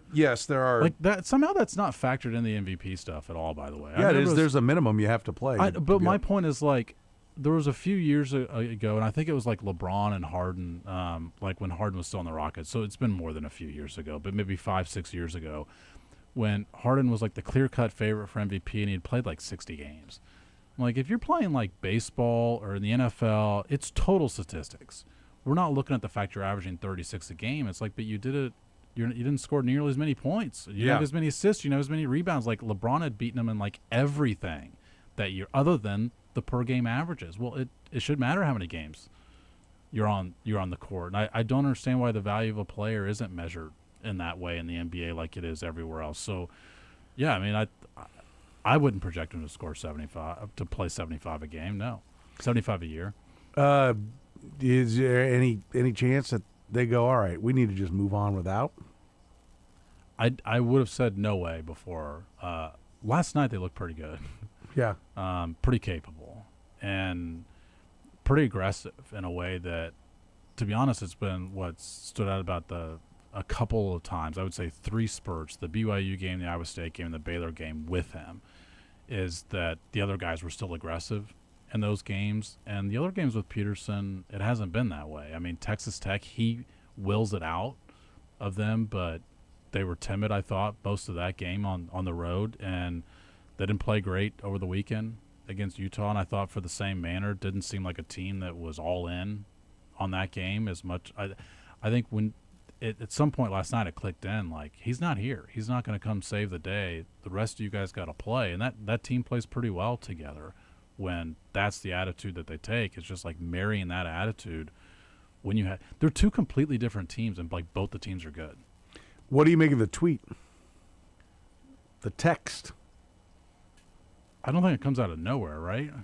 I think no. I don't think somebody just hatched it. I mean, I think that was the conversation around there. I think there's probably some truth in it. I said earlier, I think the tone with which that kind of conversation happens, if it's like, look, if you're not going to do it, if you're going to half-ass it, then just don't play. Versus like, dude, if you're not feeling good and you're not going to, you don't half-ass it. I mean, just wait until you feel better. I mean, like the tone with which that conversation takes place is a giant part of what is the reality of how things went down. I would tend to think that they're still in the, we don't need to blow this up. But I do think Bill Self has made it, and I think that those comments make it clear. If you want to say he's soft, he didn't do anything to take away calling him soft. He's absolutely soft. I don't want if somebody wants to argue with me, do it in a phone booth. I ain't got time because I'm not arguing. I've seen what I've seen. Like, that's just it. Like I said, I think his comments kind of left it to where, like, well, we thought he was going to go. Is a statement that, to me, says a lot. And so I don't think Bill Self is like, I don't know, but behind closed doors, I don't think he's like verbally challenging him. Yeah, but and that's go ahead. No, go ahead. Well, I was just gonna say that to me, your read of that text was similar to mine, which is, I think Bill Self thinks he has a good team without Darren Peterson now, and I think if that's the language that he used, which it's certainly not verbatim, right? It's certainly not a quote, but let's even go with the hypothetical that there's some accuracy to the sentiment of what was being typed out there. I think that's the reason for it probably is, hey, you know what? We're not better if you half-ass it tonight. We got a pretty good team. Well, it doesn't do us any good if the rest of the guys are playing timid, waiting on you to do something, and you're not up to your best. Or if you're just going to play a few minutes here or there, and we get down 11, and everybody looks, is Darren coming in? No, Darren's not coming in because Darren's out tonight. Yeah. And I would tend to be like, I do think it's all right to I wouldn't want to mess around with this. Like, I give Bill Self credit for having more patience than me. I'd be like, oh, okay, you sit down, you're not coming back in. I wouldn't have put him back into the TCU game. I'd have just lost that game. And so that probably makes Bill Self smarter than me. But then I'd been like, if you can't finish a game, you can't start the next one. Well, and what about like I'm not doing this every game. They did that for a while, and I'd be like, no. Like, I mean, I said this, one of the things that for me with the cramps, at least we're not talking about cramps again, is like, there is a University of Kansas health system, and they can't solve cramps in 4 months. Like that, which I think we all agree, no, that's not the case. But that is the advertisement that's there with that basketball team. Like, there is a giant medical center that does a lot of great work, and they look like they can't, this school, which is tied in with the medical center, can't figure out cramps. There's also the, like, I don't want to set the precedent that you come and just play part-time for us here at Kansas. Like, Kansas basketball will be there next year. Darren Peterson will not. Yeah. The university, the medical center, they'll all be there. Like, this guy cannot be holding all of that hostage. I thought, to your point on, they could have just said, well, let's just see how you feel. And maybe you'll feel better in an hour. It'll be halftime. Maybe you'll feel better in an hour and a half, because he decided maybe an hour before the game. Maybe you'll feel better in 2 hours. Or an hour and a half, and then it's halftime, and maybe we could use you in the second. Like, Texas Tech did that against KU, and I just thought it had to be such a distraction for those kids because he was standing behind the bench. Yeah, and also, like, if that situation confused me because, like, if the kid's sick, do you want him around? Yeah, he was high-fiving everybody and like touching it, and I just didn't really grasp that completely why that was a good idea, and so I thought KU made the good move just saying he's not going to play at all tonight, rather than, hey, we'll see if he's feeling better, we'll see if we need him late, maybe he can give us a bucket when we need a bucket late in the game. Instead, they were just like not available. And to me, again, I think that speaks to the fact that Bill Self thinks he has a pretty good thing going without Darren Peterson. I think certainly, obviously, he thinks he's got a better thing going when Darren Peterson's playing well. But that's why I said, like, what's unusual about the situation, besides the absences themselves, is he has two good teams that are quite a bit different. when they have this guy versus when they don't have this guy. Like Melvin Council doesn't play that way with Darren Peterson. They need him to play that way when Darren Peterson's on the floor. But I think he's playing that way more. He of is, late. and that's those 3 games I mentioned. Like that's what I think stood he's out being about those empowered games. by the fan base. And yeah, I mean, Bill Self said last night that he's never seen a player that's been so popular in this amount of time, which speaks to what I was saying earlier. I just think that the fan base loves him, and he's taken on the. Last year I thought the team took on the last 2 years. I thought the team took on the personality of their point guard, which was a team that didn't show a lot of emotion during the game. This year, this team has taken on the personality of its point guard, which is a guy that leaves. I mean, he played 40 minutes last night. He was exhausted. He left everything on the floor. The team looked like it left everything they had on the floor last night too. Yeah, no, and then I think Flory Badunga's followed in his footsteps. He's emotional and fired up, and it's. Yeah, I do think Council has been empowered, and they are better when Peterson plays because Council will do more. He doesn't just defer. Yeah. But I still think it gets complicated on trying to work a guy in. Now he's out. Now he's in. Now he's out. This late. Yes. Like, the whole element is how late we are now. I mean, it's February 10th today. I mean, but like, they were you don't still have that messing many games around. left. I can never remember the ASU guy's name that was on the championship team. Remy Martin. Remy Martin. Yeah. And They it were worked still out for messing him. around. It I worked know. out for him, Because yeah. I sat here going, I don't know why Bill Self is messing What with was this. it, like the Big 12 tournament? It was still still a thing, and right? they locked in and off they went. So far be it for me to question. I think that's a great point to bring up, but I think the distinction between this and that is also relevant to bring up, which is like when this guy's on the floor, he's your go-to guy. Yeah. And Remy Martin had spurts where he was that, right? In the national championship game. I mean, he had a great spurt late in the second half of that game, and Juan Harris is on the bench while he's on the floor late in that game. But Darren Peterson's the guy when he's healthy, and it makes it infinitely harder, I think. Yeah, for sure. We're talking to Sam McDowell. He's brought to you by our friends at All Weather Decks, 24-time winner of the Angie Super Service Award. Beautiful weather is coming. Get your deck going today. They're only 6 or 7 weeks away from starting your project. Find them online at allweatherdecks.net and relax.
Talking to Sam McDowell here on the program. By the way, the Missouri Tigers are going to play tomorrow.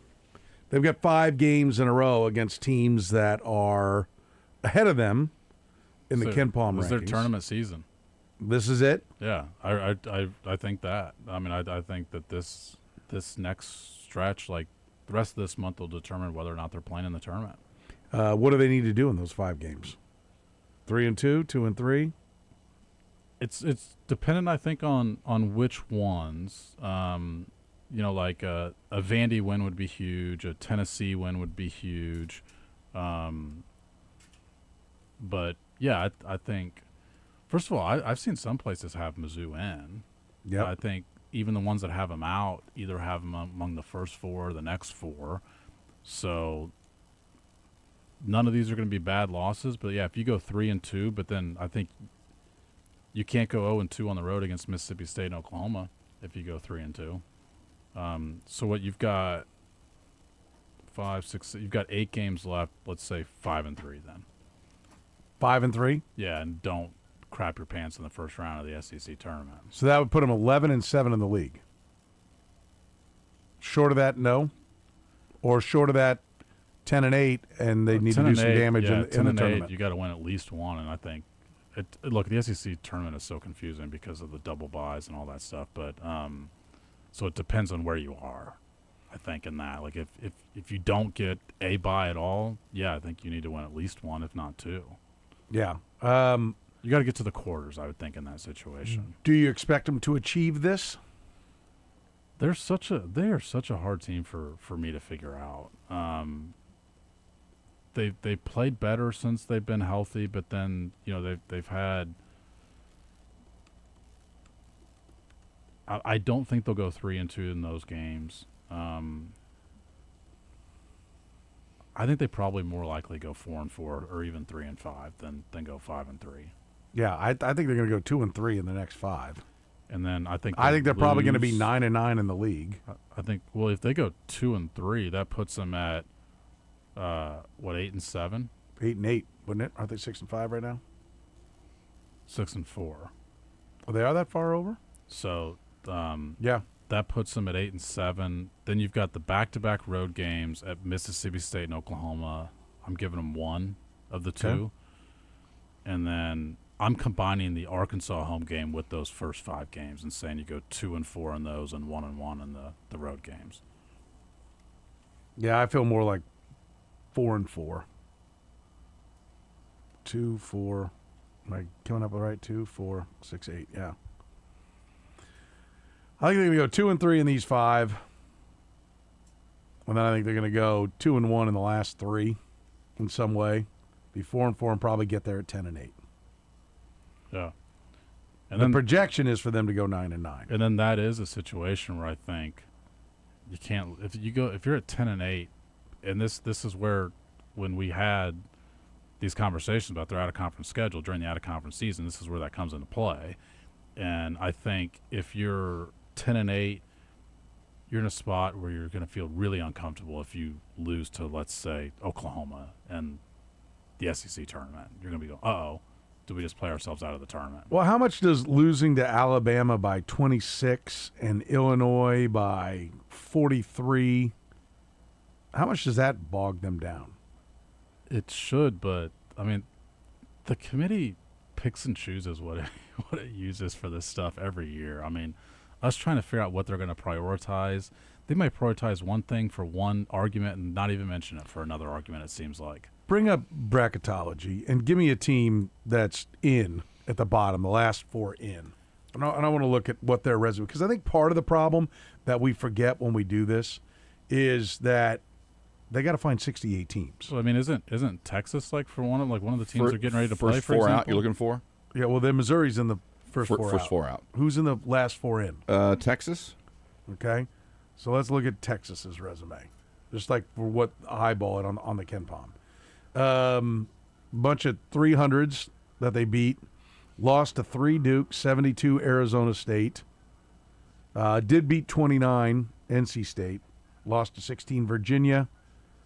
Lost to 8 Connecticut. Beat some 2 well up in the 200s. And then they got into the league run and they're 6-5 right now. Why are they in? Like their win over NC State, that's the difference. That's what puts them in. I mean, that's where I think we look at Mizzou and go, this is kind of icky. Yeah, I mean, they beat Alabama and Vanderbilt too, so that's 2 top 19 wins, 3 top 30 wins in Ken Palm. And Mizzou's best wins are 7 Florida, 31 Kentucky, 30 Auburn. Yeah. So they've got, like, for example, like Bracket Matrix, it's a Blair Crookoff favorite. They have sort of there's got to be 60 people that put out brackets, and it sort of combines the average of them. And it's got Texas. Let's see, I just lost them. It's got Texas as an 11 seed, for example. And what's it got Mizzou? And it's got Mizzou as the second team out. So okay. they've got those teams. So they're close. They've got those teams pretty comparable. Yeah, I think. The only thing is that I'm saying is I think that we find if you look that all of these teams there at the bottom are pretty ugly. Yeah, 100%. It's got Miami, by the way, undefeated Miami, also as an 11 seed. That'd be interesting if Miami winds up in Dayton. Let's say Mizzou's got to go to Ohio to play. A Miami team having like a generational season for that school. Yeah. That'd be a fun game. That would be fun. Sam, appreciate it. I'll talk to you tonight on our Red, Gold, and Bold. Yep, sounds good.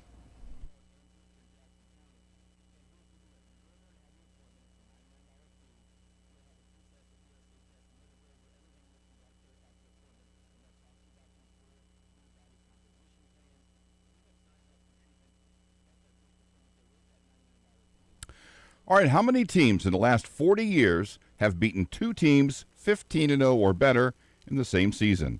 Brought to you by La Feta Italian Delicatessen.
Fourth quarter of the program begins right now as we finish strong here on a Tuesday. Beautiful Tuesday. Hopefully you're getting a chance to get outside and enjoy our great weather.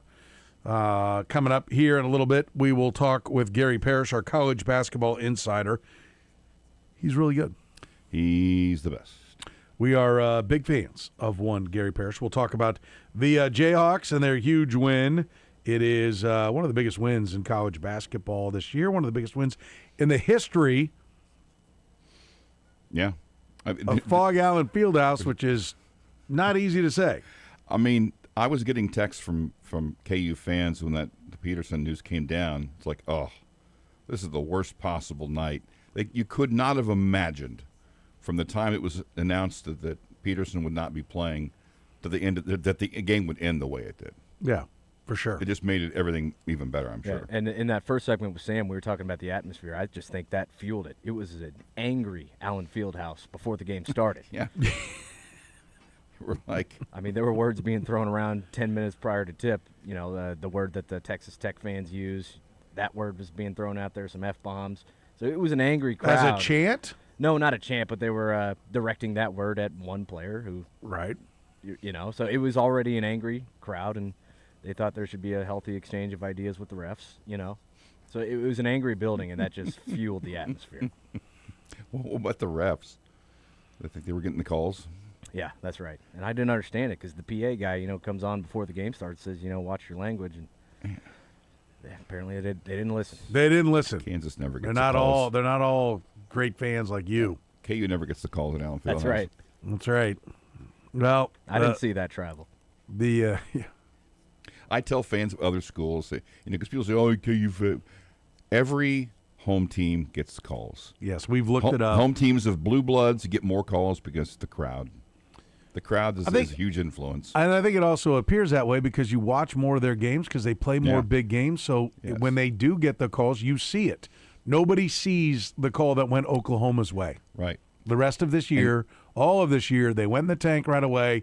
Nobody is seeing the calls that go Oklahoma's ways. And nobody sure as hell cares when it's part of resulting in a 6-point loss for their 9th loss in conference in 10 games. Yep. And blue blood coaches are better at teaching their players how to play within the rules that have been established that night. Yeah, for sure. All right, Bill Self was asked how big the win was. Guys were great. We were awful early and too sped up and maybe too excited and didn't play well. And then Maury and BT kind of kept us in it early, and then things kind of leveled out, and it was a pretty even game for the last 30 minutes, and 5 at halftime or 3, and then didn't play well at all. Start second half, and it went to 11, and then we just kept grinding, and the crowd was unbelievable. The crowd wouldn't let us get tired, and it was a fabulous night. We played a really good team, and we didn't play great, but they didn't play great either. And so that's kind of what you're talking about, I think. That was a big point of emphasis for him earlier in the year when they weren't winning.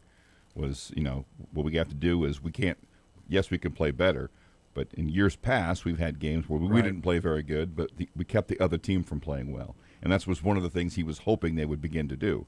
And last night, in his mind, was one of those games. So they didn't play particularly good early, but they kept the other team from playing well. Yeah, they, of course, find out. We heard Bill Self say it a couple of times. We played it a couple of times, about 7:30 was when finally he said, we knew he was 50-50, but we thought he was going to play. We thought the adrenaline would kick in and he would go. So it was about 7:30 that they made the decision that he wasn't going to play. Self was asked how he got the team ready after learning Peterson wouldn't play. Well, it was that 5-minute pregame talk that just did the deal.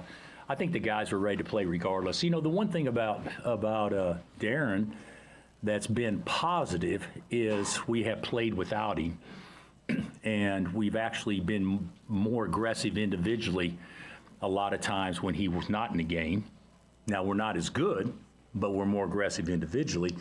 And I didn't think we were to start the game, but down the stretch, Melvin getting 25 shots, even though, you didn't make them, but getting downhill like that, and Flory's aggressiveness, and Bryson, that was I don't know that we would have played that aggressively if he'd been in the game, because he's getting a lot of those touches and a lot of those shots. But I didn't have to do much to get them ready. They did that all on their own.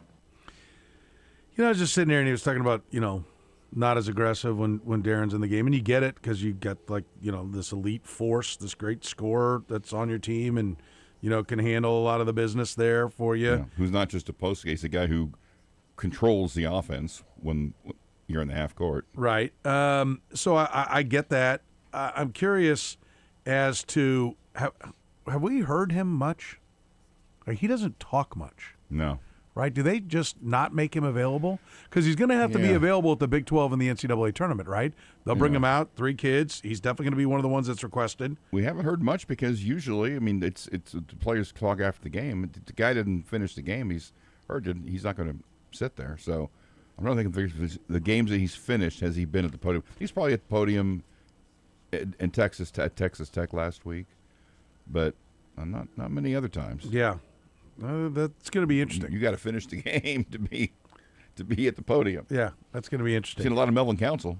Allen Fieldhouse was electric last night. The folks on ESPN couldn't stop gushing about it. Fran Fraschilla, Scott Van Pelt, Boog Shambi, Fraschilla and Shambi calling the game. Van Pelt doing SportsCenter afterwards was talking about how great Allen Fieldhouse was. Bill Self was asked how big a factor the crowd was. I think today was and maybe it's because Darren didn't play. They would have been excited regardless, but they took ownership of making sure we didn't get tired. I mean, it's hard to get tired whenever, Melvin playing 40 and everything else. It's hard to get tired when that crowd's like that. And so there's a lot of great crowds out there, and everybody would think I'm biased by saying that we're the best, because I shouldn't say that because I don't know exactly what everybody else has. But I can guarantee you there's no place better than this place, though. Nobody can say they got a better joint than this one. That is something. I love that last line. A better joint than this one. That is something that Sam kind of talked about, is like Bill Self understanding the history. Yeah. Everything that goes into it with the whole program, but with Allen Fieldhouse as well. So that's something, nobody's got a better joint. Nobody's got a better joint than this one. How about the emotional reaction? Bill Self was asked about his emotions on the court after the game. Well, I'd never do that. I'm never like that. But, I thought I was just playing to the crowd. But the crowd stuck around. I don't, why they stick around. I don't know. But they stuck around, but I was excited. I think I was probably a little bit more emotional because we're better than what we played when we get all our pieces. And to me, that's exciting. Now, whether or not that happens or not, I don't know. But, I've said this all along. A lot of teams this time of year, when you get to early February, they know where their ceiling is, and the great teams are operating pretty close to their ceiling. I don't know where our ceiling is, and I know that we're not close to it yet, though. So I think that we got another big step that we can take, and it's exciting to know that I believe our best ball can still be well ahead of us. That's going to be scary to the rest of their Big 12 schedule. Ooh. What you're seeing right now, which is really impressive, is still not close to what Bill Self thinks the ceiling is. Yeah. So how much could they rain down some fire on you? Quite a bit still. I mean, they beat the best team, an unbeaten number 1 team without their best player. Just that one sentence alone should have awoken everyone in the Big 12. Yeah, and I'm sure it already has. Yeah, I think so as well. NFL news, trade speculation surrounding Max Crosby. Raiders' new head coach Clint Kubiak affirmed that he wants the All-Pro defensive end to remain with the organization. He said that at their debut press conference. Does he stay or does he go? I think he stays. Okay. We heard the weird stuff about him having business dealings with Tom Brady and all that. Like, it seems to be more maybe of a weird club than it is a team. Mike Vrabel said New England is committed to keeping Will Campbell left tackle, the number 4 pick in last year's NFL draft. Multiple blocking miscues and just run over a couple of times. The short arms, you could see him, but he says they're going to keep him at left tackle. And Commanders coach Dan Quinn said the ability to unlock more from quarterback Jaden Daniels factored into the decision to change offensive coordinators after the season. First time speaking after, of course, Cliff Kingsbury moved on. So they, They weren't happy. No. They wanted more. We'll take a break. You'll get more from Gary Parrish next.